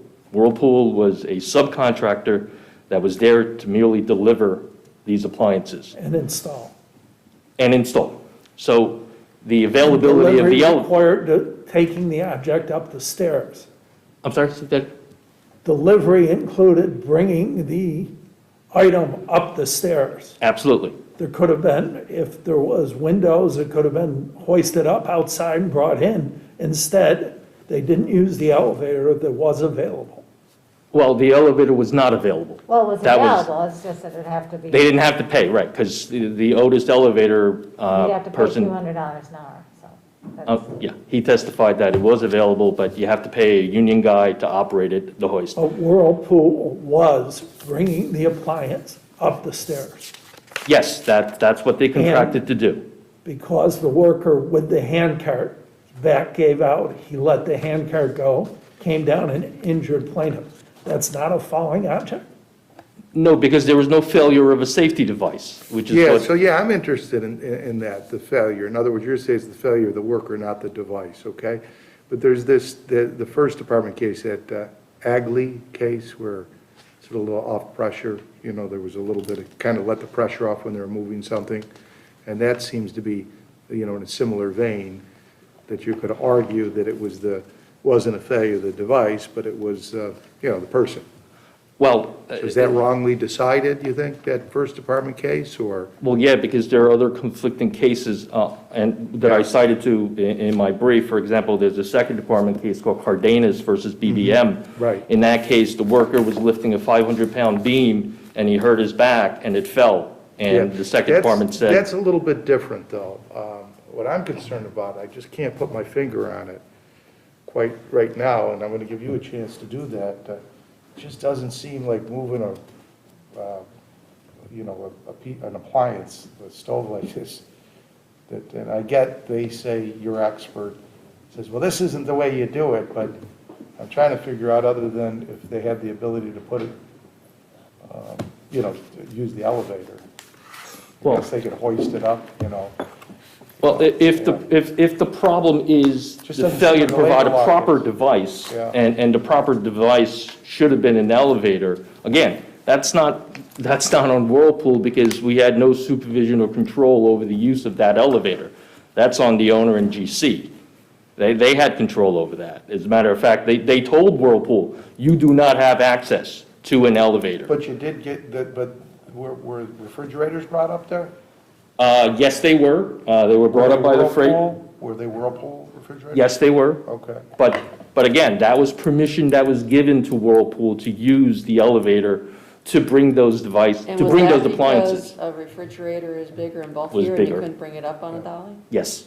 But why couldn't Whirlpool say, use the, for this, for the other appliances, also get permission and pay Otis to have an individual there to utilize. Because they were told in the contract, you are not allowed to use the elevator. No, I understand that, but then they used the elevator for the refrigerators and made arrangements. I can't really figure out from the record if it was purely an arrangement between Otis and, and the sub. It was not, no. Meaning Whirlpool did not go to Otis and say, here's $300, let me use the elevator today to bring the refrigerators up. Yeah. Remind me again, Whirlpool had another sub that was the delivery person. Oh, JB Hunt is the employer. Employer. Yeah. They're the ones that made arrangements, or was those folks as well No. as No. the GC? Yeah, that was all coordinated with the GC when those deliveries were made with the refrigerator. Okay, so if I understand your argument, this is not a failure of a safety device, it's a failure of the worker, and, Right. yeah. I mean, the protections of the label is clear, and Yeah, I think we have it. Yep. and I'll freely concede those issues that he's protected from a falling object, but this was not a falling object.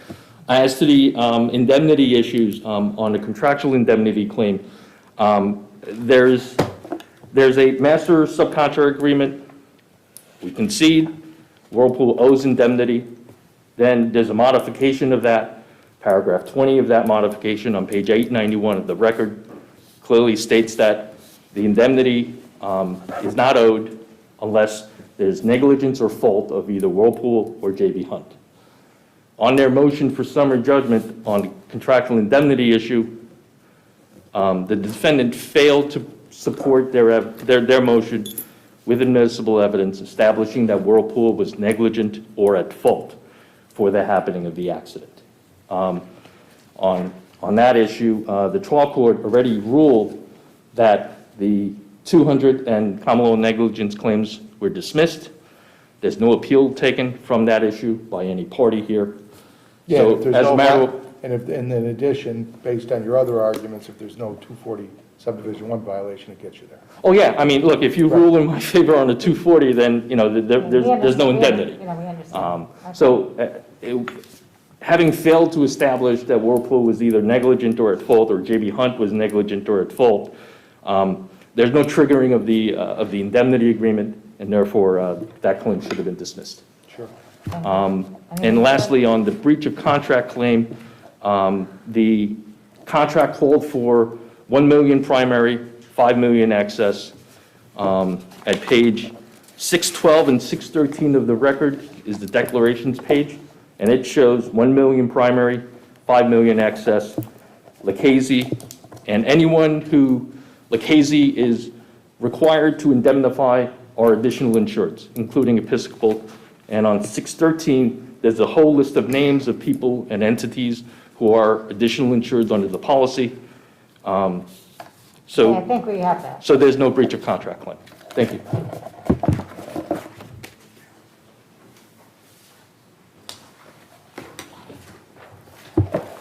May it please the court, Nancy Long on behalf of Episcopal Church Home and Lissetti's Construction Services.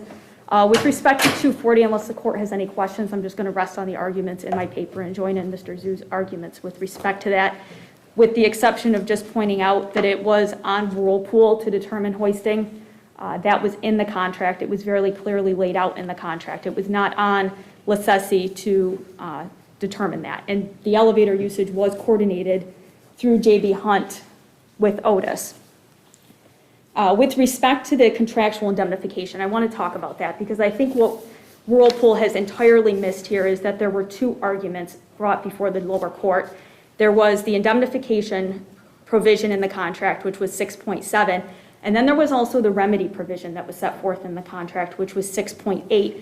And the result of that remedy provision was basically the same. It was full indemnification owed to Episcopal and Lissetti.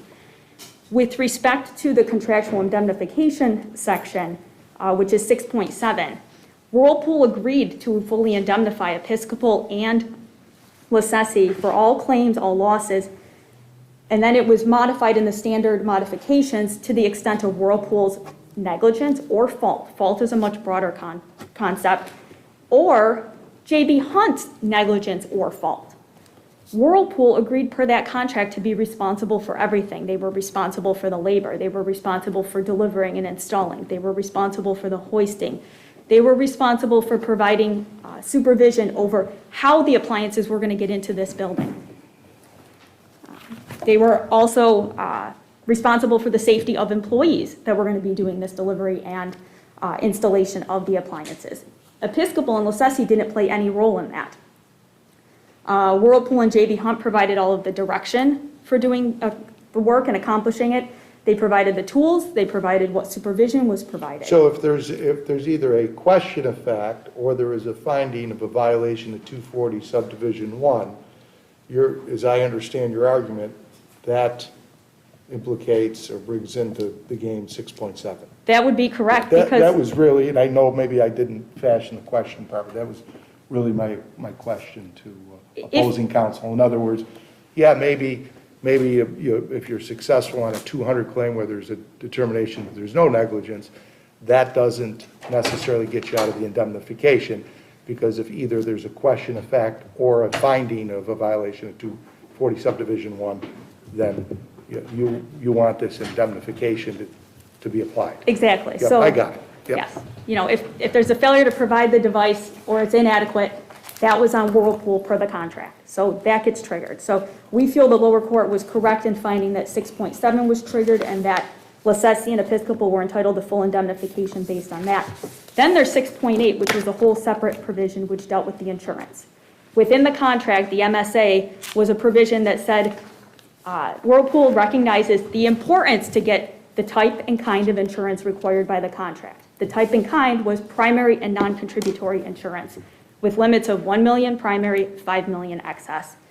And Whirlpool has maintained we got the right insurance, but they didn't. They have an SIR, which is completely contradictory to a primary policy.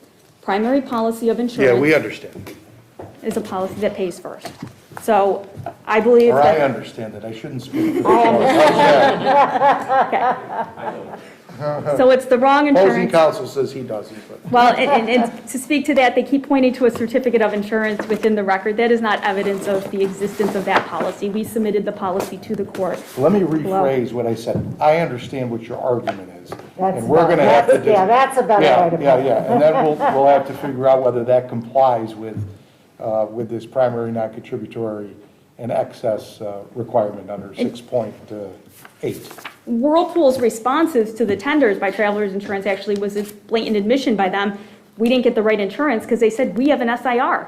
So unless your damages are $5 million or more, our policy's not even implicated. So they're basically saying, you're out of luck, we didn't get insurance Yeah, for but the you. facts are the facts, and we can go figure it out, right? So that's where 6.8 kicks in, and we believe that the court below was correct in determining that Lacessi and Episcopal were also entitled to full indemnification under that. So unless the panel has any questions, I will sit down. Thank you. Good morning. If it please the court, Patrick Brown for the plaintiff. We submit that this is a classic labor law case in a number of ways.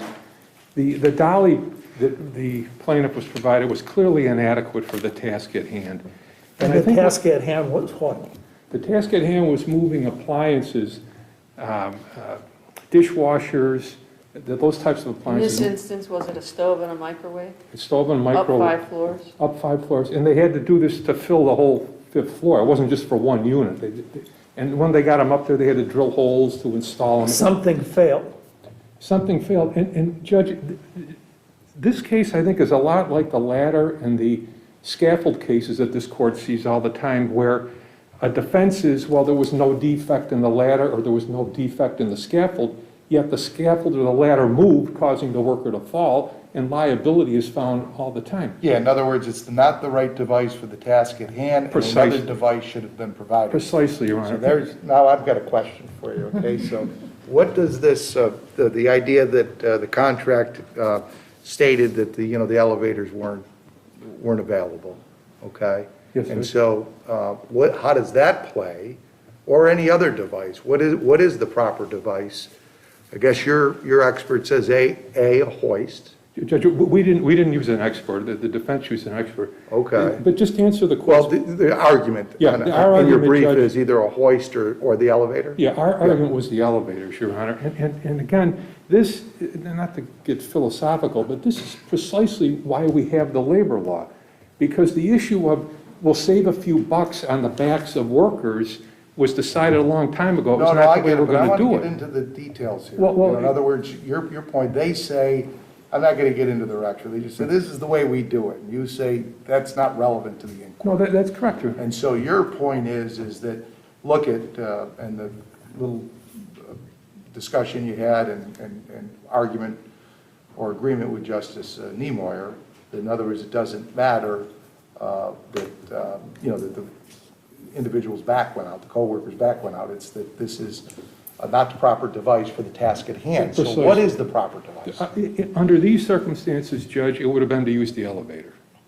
The elevator was used for the refrigerators, and No, my I understand. understanding is that the reason that happened was because the stairwells weren't wide enough to get the refrigerators up, so they had to put them onto the elevator. Well, they say, hey, it was anticipated, the contract said you can't use the elevator, so that's out, I guess. Right, but except that we're a plaintiff, we're just a worker bee Right. here. And when he shows up, when the plaintiff shows up on this job site, these elevators are there. Clearly, he'd use the elevator if he could have used it, but instead his, In fact, he asked to use it yeah, several and his times. foreman said, no, you've got to take them up the I think stairs. we have that argument. Yes. And the only other point I would just add is, I think this idea that the hand cart didn't fail ignores the fact that these hand carts are designed to move devices. It's not a shelving unit or a static piece of equipment. And so it's only going to be as adequate as the person pulling it. And so as you start to add the weight on and add the number of flights of stairs on. Back to your argument that it wasn't the right device wasn't for the the right task at device. I hand. think we got that. Thank you. Thank you. Glenda Christian versus Brookdale Senior Living Communities.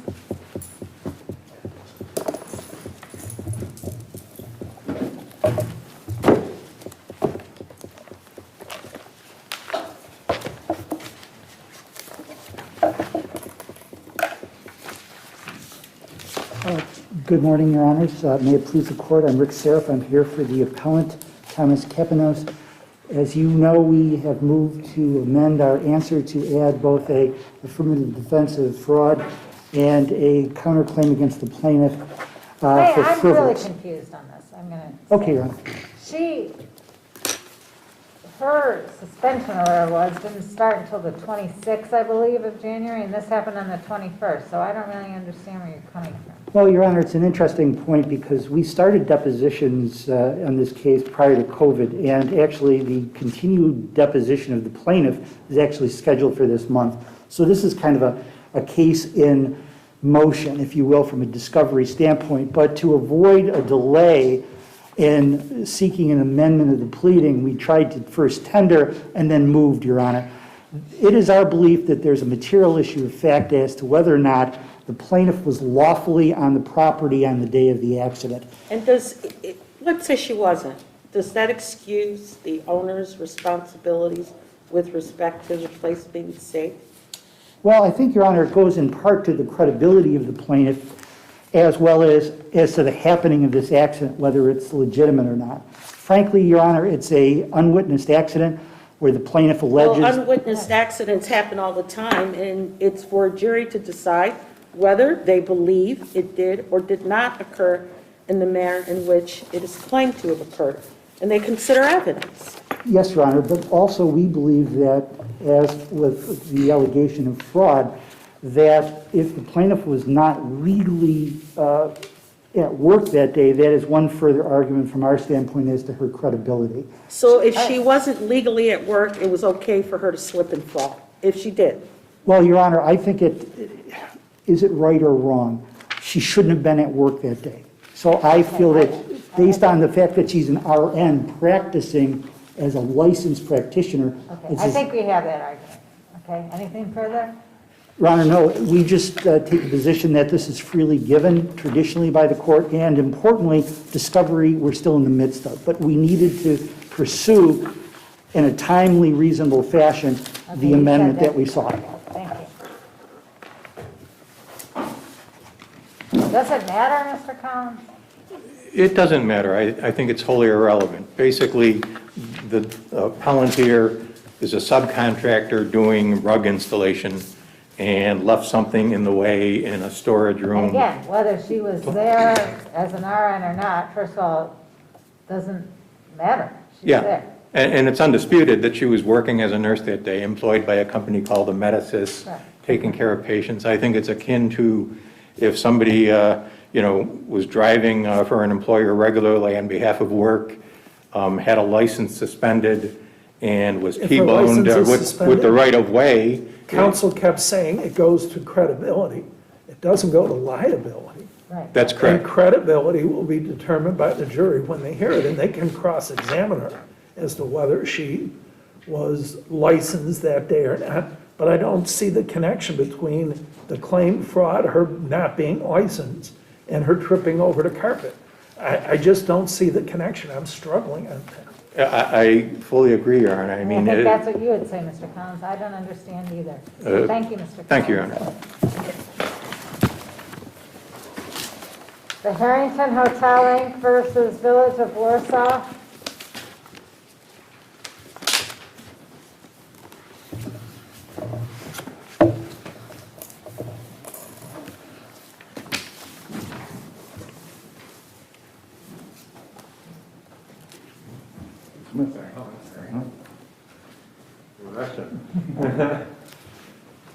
He's thorough, right? Little slow, but thorough. There we go.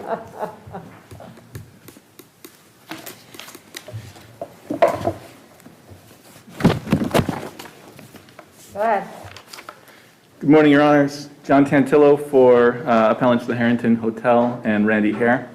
I think a lot of the arguments in the brief don't need to be addressed at length here. All of defendants' arguments predicated on factual disputes are inappropriate in the context of motion to dismiss. And frankly, I don't think the arguments involving the proper parties are standing or seriously advanced, but I can address those if the court has any question on those. Yeah, so let's assume the issue that the court picked up sua sponte. Let's ignore that for a minute, okay? Let's say that the court maybe shouldn't have done that, right? Okay.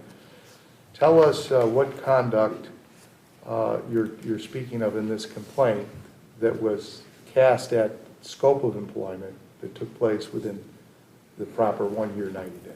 Okay. So I think there are, I'd probably say two or three claims against Mr. Hurlburt and one claim against Ms. Duell that are offered both in their official and individual capacities. I think the claims against Mr. Hurlburt are generally the failure to allow the application to go forward, the loss of the application materials. And when did the loss happen, according to you? Well, when the loss happened, I guess can't be determined. When he told them that the loss happened.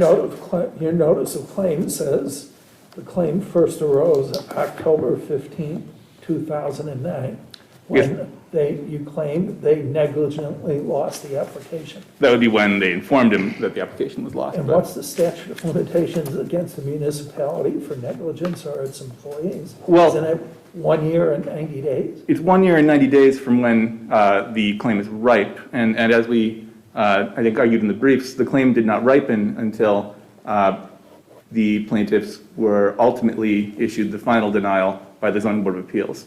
But the claim is that they lost the application. That's what you're basing the negligence on. So just losing the application in the abstract. Yeah, let me just jump in, I'm sorry. It's not a claim on a denial, it's a claim on, to Justice Niemeyer's point, on what this individual did that was, I guess, negligent. In other words, you're intersecting this whole Article 78, ability to, take some action against a denial versus whether the act was within or outside the scope. What did the individual do that was, again, could be in or outside the scope, that was the negligent act? And in my mind, that would be the date that triggers the statute.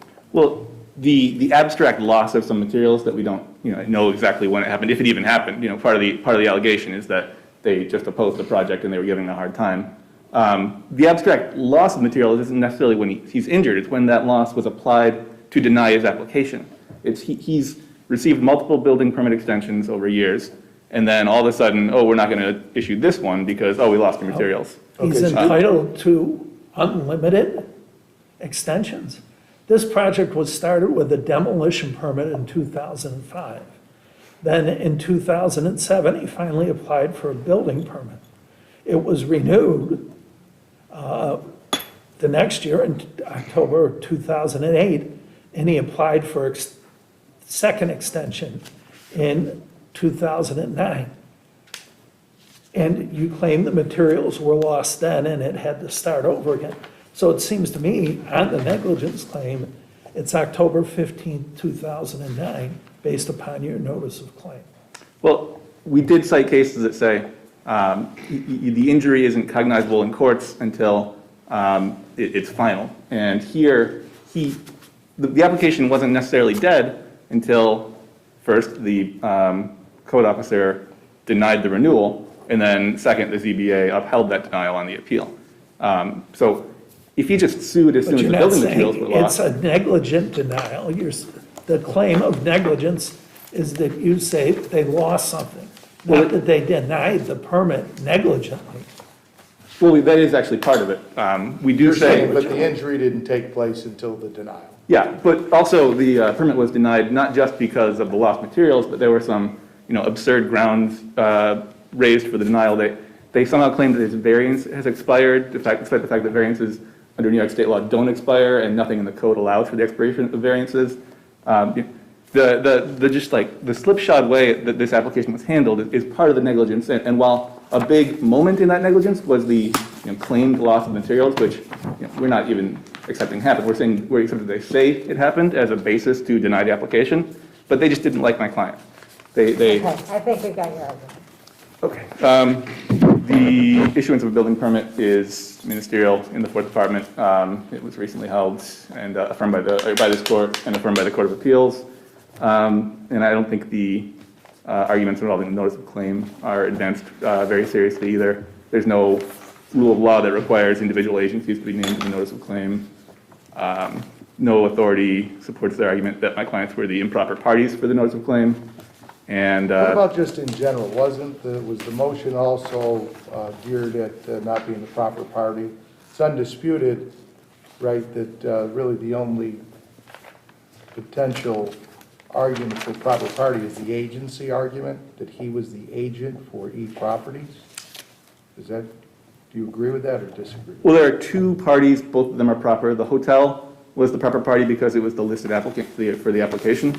And But he doesn't have an interest in that, does he? In the hotel? Yeah. Oh, yeah, he's the principal of the hotel. Okay.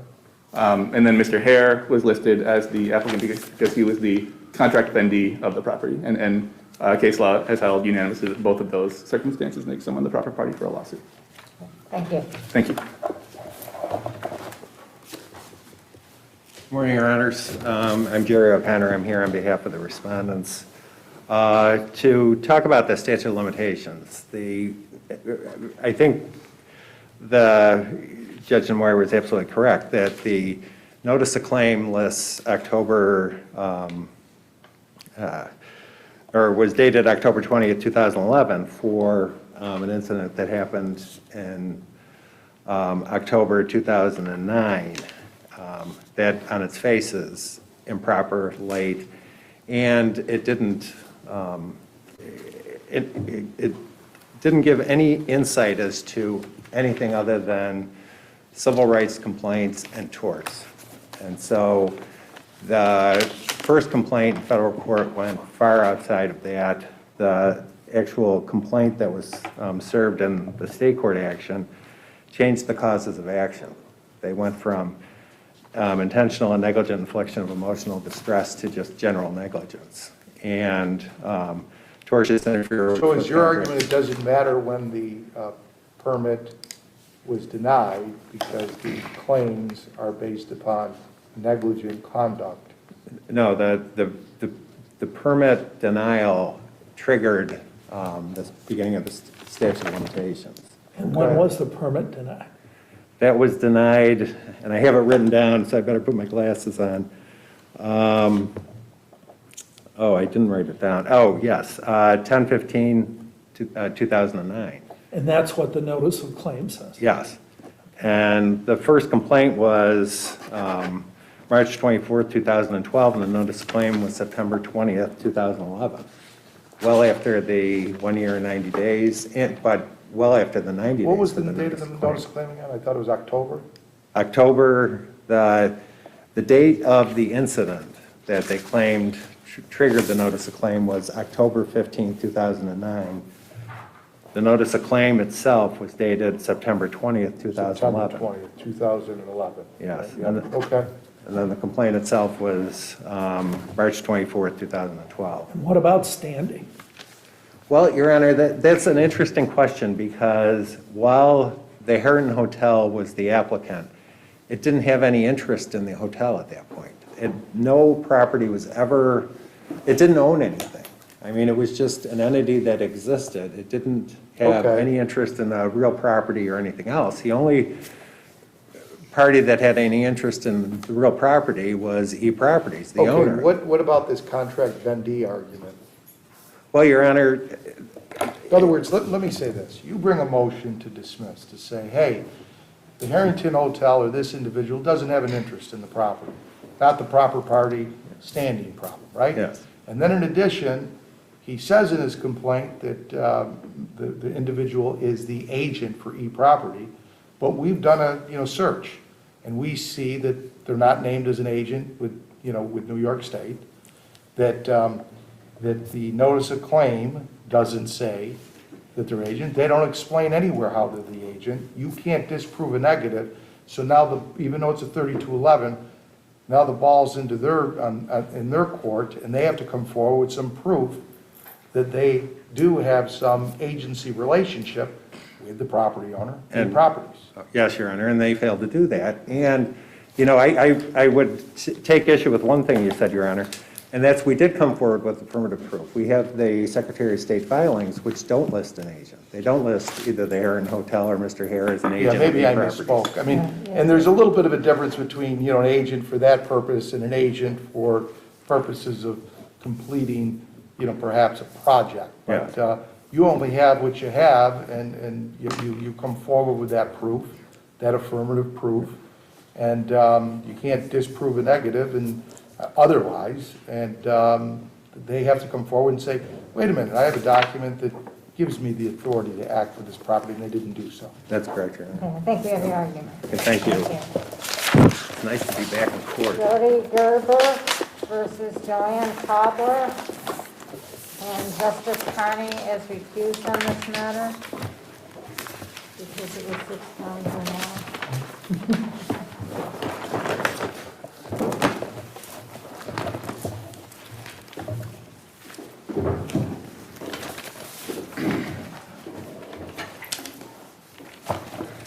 May it please the court, good afternoon now, Your Honor. I always have the unlucky draw of going almost last every time I'm here, so thank you for your time today. The record is voluminous. The issues in the briefs are voluminous as well, but this case really comes down to one issue that Judge Marshall made a decision on at the trial court level, and that is looking at my expert's affidavit.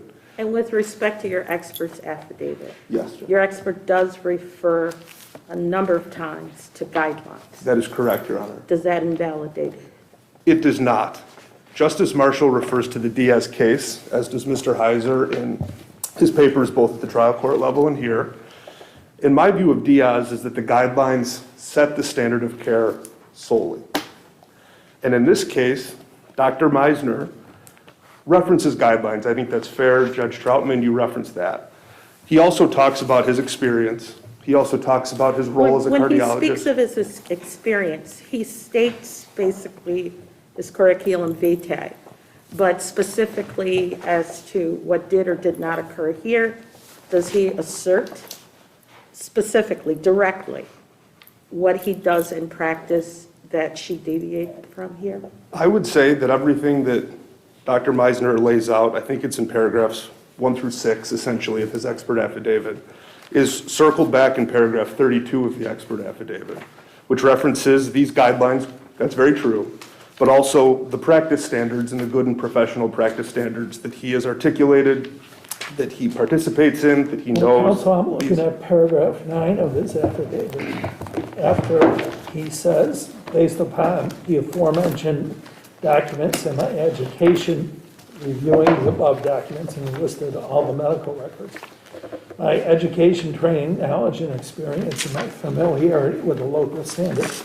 He then goes on in the next paragraph to say, my opinion is that her failure to refer was not timely and constituted a deviation from accepted standard of care. You're saying that's enough, he's rendered his opinion. I am, yes, Your Honor. And the fact that he backs it up with some American cardiology or heart, that's just surplus. I think paragraph 11 is telling there, it further supports his initial position that's articulated in paragraph 10.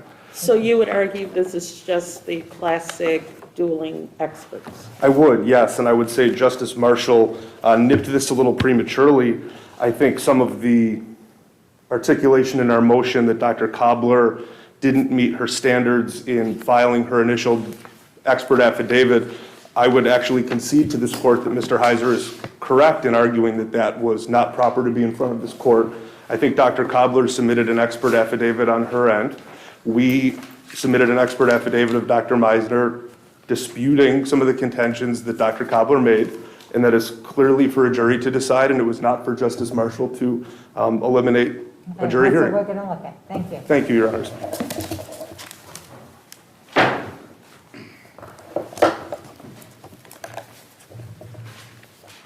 Good afternoon, and may it please the court. So does the plaintiff's expert solely rely upon the guidelines? Absolutely, Justice Troutman.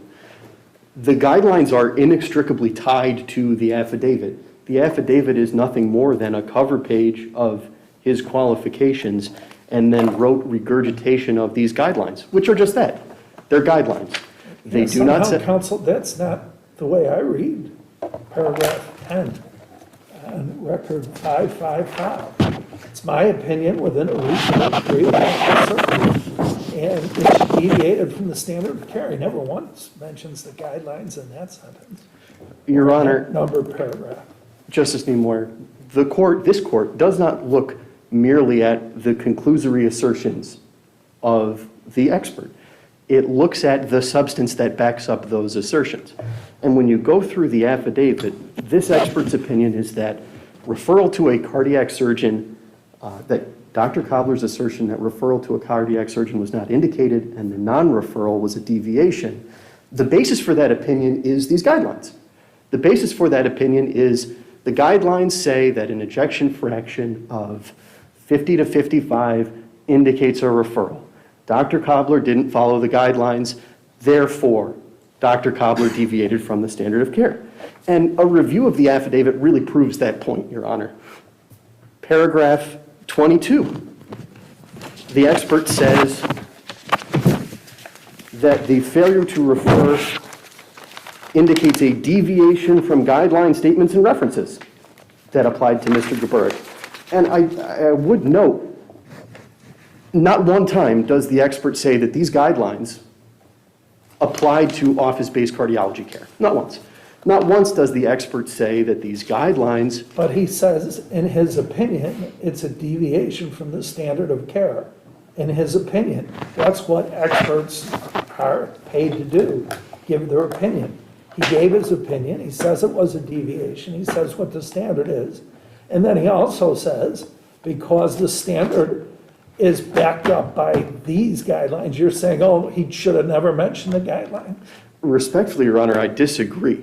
His opinion is that Dr. Cobbler didn't follow the guidelines, and that is borne out throughout the affidavit. Well, that's what we're going to, quite frankly, what this boils down to is we're going to have to go through, and we have already, but we'll do it again, go through and look at all that and see, did he just depend on the guidelines, or is that just something to back it up? And that's the bottom line. Okay? Thank you, Your Honor. Just very briefly before I go, there is a separate and distinct reason that the court's order below should be affirmed, and that is that, as Mr. Johnson correctly conceded, Dr. Cobbler and Buffalo Cardiology and Pulmonary Associates met their burden and the court below. Dr. Meisner, their expert, was not sent and did not review the deposition testimony of Dr. Knight, who was the cardiothoracic surgeon in this case. Dr. Knight evaluated Mr. Geburik. Dr. Knight, when he evaluated Mr. Geburik on June 20th, 2012, expressed his opinion that surgery wasn't emergent at that time, that it could be done on an outpatient basis, it could be done at a time and in a manner that was safe and comfortable for Mr. Geburik. The expert's ultimate opinion in this case is that if only Mr. Geburik had been referred to a cardiothoracic surgeon, he was denied the opportunity for that input. The reason the expert reaches that ultimate conclusion is because he was never sent the deposition testimony of a defendant in this case, Dr. Knight. And pursuant to this court's decision, I apologize, Your Honor. Pursuant to this court's decision in Dyswolski, which Justice Winslow sat on for that separate and distinct basis, this court should affirm the decision of Justice Marshall. Thank you. Thank you. Agapito Abro, the Procyon Properties, and again, Justice Carney is recused on this matter.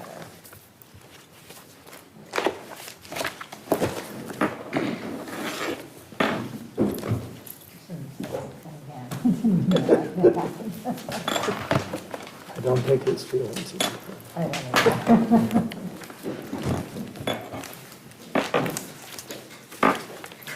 Good afternoon, Your Honors. John Collins on behalf of the plaintiff, Mr. Abreu.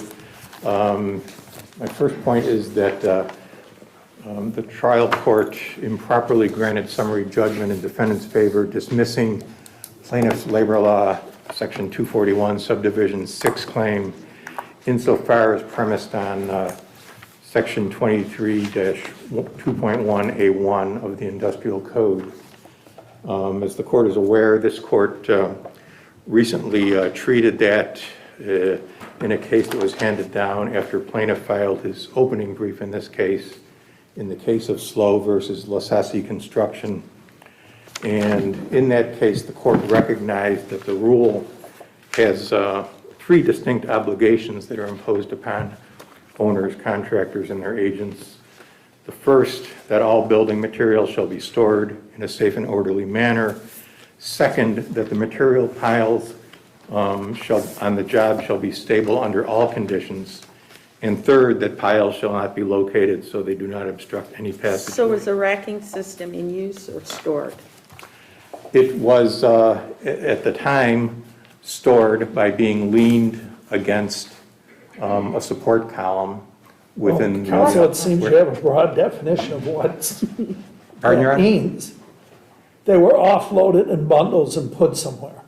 And then as people wanted to use those items, they took it from where they were being stored. They took the bundle apart. They utilized some of them, and then they stood the pieces that they were waiting to use up against the wall. You're saying that's storage every time? You're not actually pounding the thing into the wall is storage? It's stored, I would submit, when they are being, set aside for future use. Now, everything that's on a job site... Future use. Sorry, go ahead. Go ahead. No, you got it. Go ahead. Future use. He's using it that moment. He's installing one, he's leaving the bundle undone, and he's coming back for it. It's not in a storeroom, it's not necessarily in a hallway. I don't understand the storage component of it. Well, it's in use at the time, wasn't it? Two answers to that, Your Honor. It was not in use because the only one, I think, the only rack component that was arguable in use was the one that Mr. Abreu and his coworker were pulling from this stacked set of racks that were leaned against the column. And the record is unclear as to how long they may have been sitting there leaned against the column. But they were there, and they pulled one out, and as they pulled one out, the other three that were leaning there tipped over. Now, I submit that It actually pulled about 8 out, and they were on the 9th one, I think. when- they did one at a time, and so there were 4 left when they were doing, that one, fourth. Pulled out the 9th, and the last other 3 3. fell. And the record's unclear as to how long they were there, but I submit that There was even some- under the there was rule. some proof in the record that they'd been there about an hour, I think. I'm not sure, they were first unloaded into a separate room, and then they were brought into this room. For use. But even if it's an hour, Being stored. even if it's an hour, I mean, everything on a work site is going to be used at some point. And I think in construing this rule and applying it, the court, I would submit, should be guided by what the Court of Appeals held in the Lewis versus Town of North Elba case, that the industrial code should be sensibly interpreted to effectuate its purpose of protecting construction laborers. And I don't think that the legislature or the industrial commissioner can be considered to have said, well, if something is stored for an hour or 3 hours or 5 hours, that it can be stored in such a way that it can easily topple if one piece is So removed. what this boils down to, Mr. Collins, is we're going to have to look at it and see if we consider this to be materials in use or materials in storage, and that's basically what we have to do. And with respect to the 200 claim, were the defendants supervising, directing the work? I submit that 2 of the defendants, the court could find that there is a question of fact. That is Ogden, who was indisputably the general contractor on the project, and not only had a contractual relationship with property owner Big Apple, but by the admission of its president, Michael Lopresti, had a separate subcontract agreement with Inslee McEntee, from whom the rack system and the installation were purchased pursuant to 2 separate quotations and orders. And because of that relationship, it had the authority, and Mr. Lopresti testified that he was there every day on the site, observing to see that. So you're arguing had authority, doesn't matter if it's actually used or not, the authority was there, and that's enough. It's enough, I submit, under 200, under these facts, because he admitted he was there, making sure that Food Tech, who had its own, who was a subcontractor to And what would you Ogden. say to the argument that general supervision isn't enough? I would submit that based upon Mr. Lopresti's testimony, there's a question as to whether it was extended beyond mere general supervision, because he said he was there observing, and he was observing to see that Food Tech's own construction manager was also overseeing, and there is testimony that Food Tech's construction manager specifically oversaw job site safety, and Mr. Lopresti testified that pursuant to the subcontract between Ogden, his company, and Food Tech, the subcontractor for design and construction, that there was an agreement that Food Tech's construction manager and project manager would oversee. So the right to oversee for safety is sufficient to keep them in with respect to supervision? It was both safety, and there was also an obligation assumed, according to Mr. Lopresti, assumed by Food Tech to oversee the installation process. How do you respond to the project manager of Food Tech saying that the construction manager didn't oversee or supervise the installation of the pallets? I would say that that raises a factual question, because it's completely contrary to what Mr. Lopresti but if I could just briefly touch upon 241 subdivision 6 again, I would ask the court to look closely at the Third Department's decision in Hubbard, which involved a series of large steel components. In that case, it was pieces of steel uprights used for a scaffold that were leaned against the column. When the plaintiff removed one, others took over, very similar to this, and the court in Hubbard found that that was 241. Thank you. Thank you very much.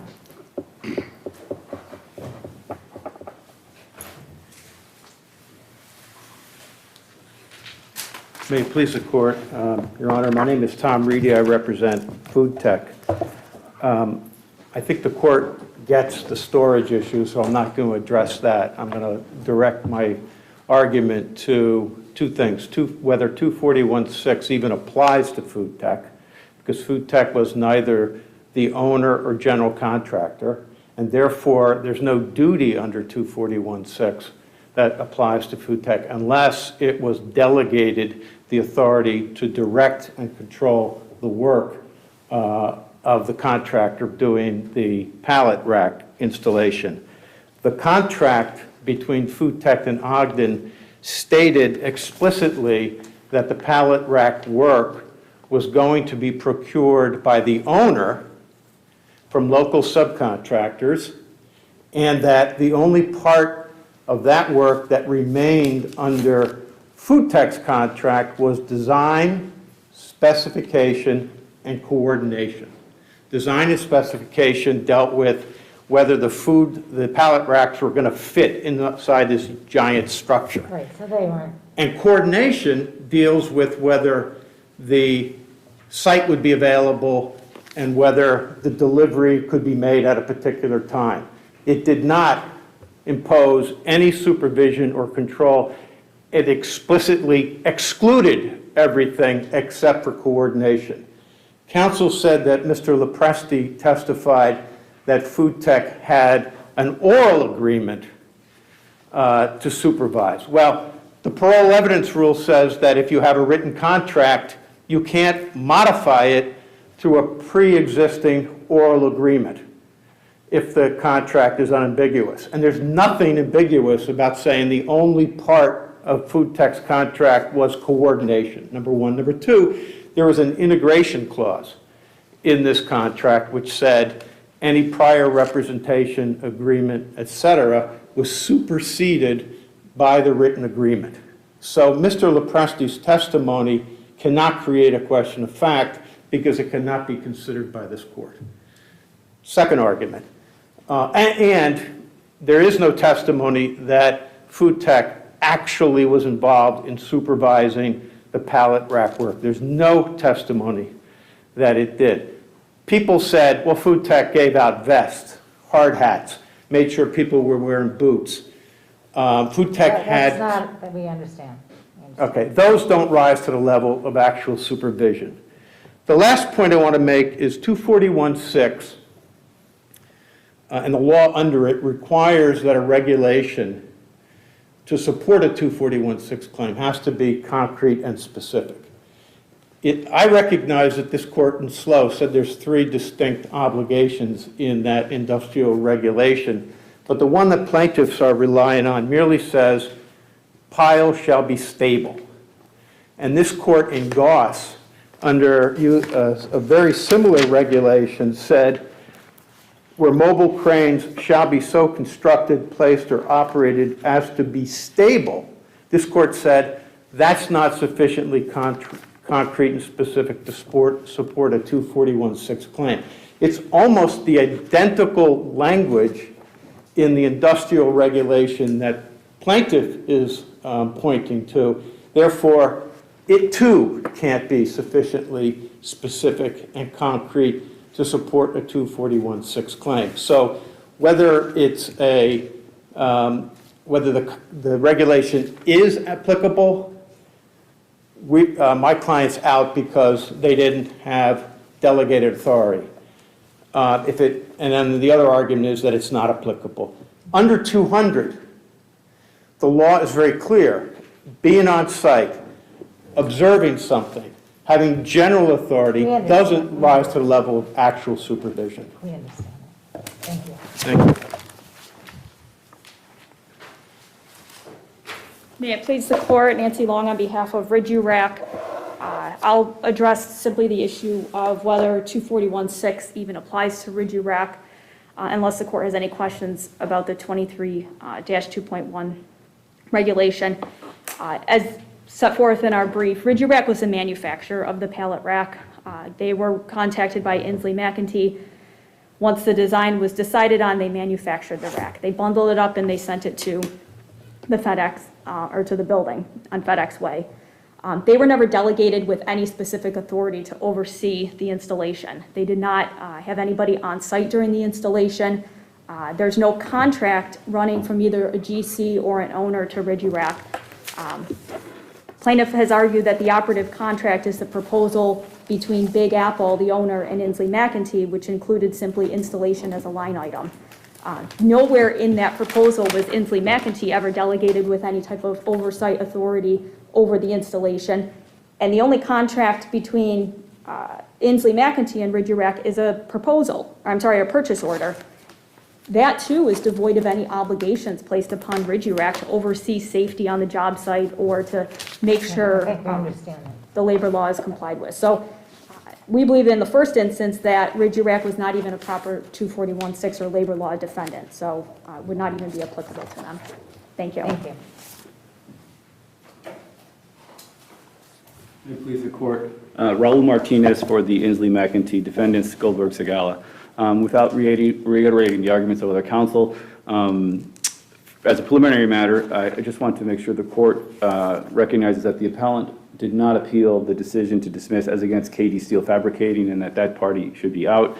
As to Inslee McEntee Equipment Company, they are not a proper party under the labor law because they were simply a distributor per distribution agreement for RIGI-RAC, essentially conveying the price of materials, freight, and installation for products and services of RIGI-RAC, and merely constitutes essentially a seller of goods or services, not an entity that acquires authority to control safety or to choose contractors. And for those reasons, Inslee McEntee Equipment Company was properly dismissed by the lower court.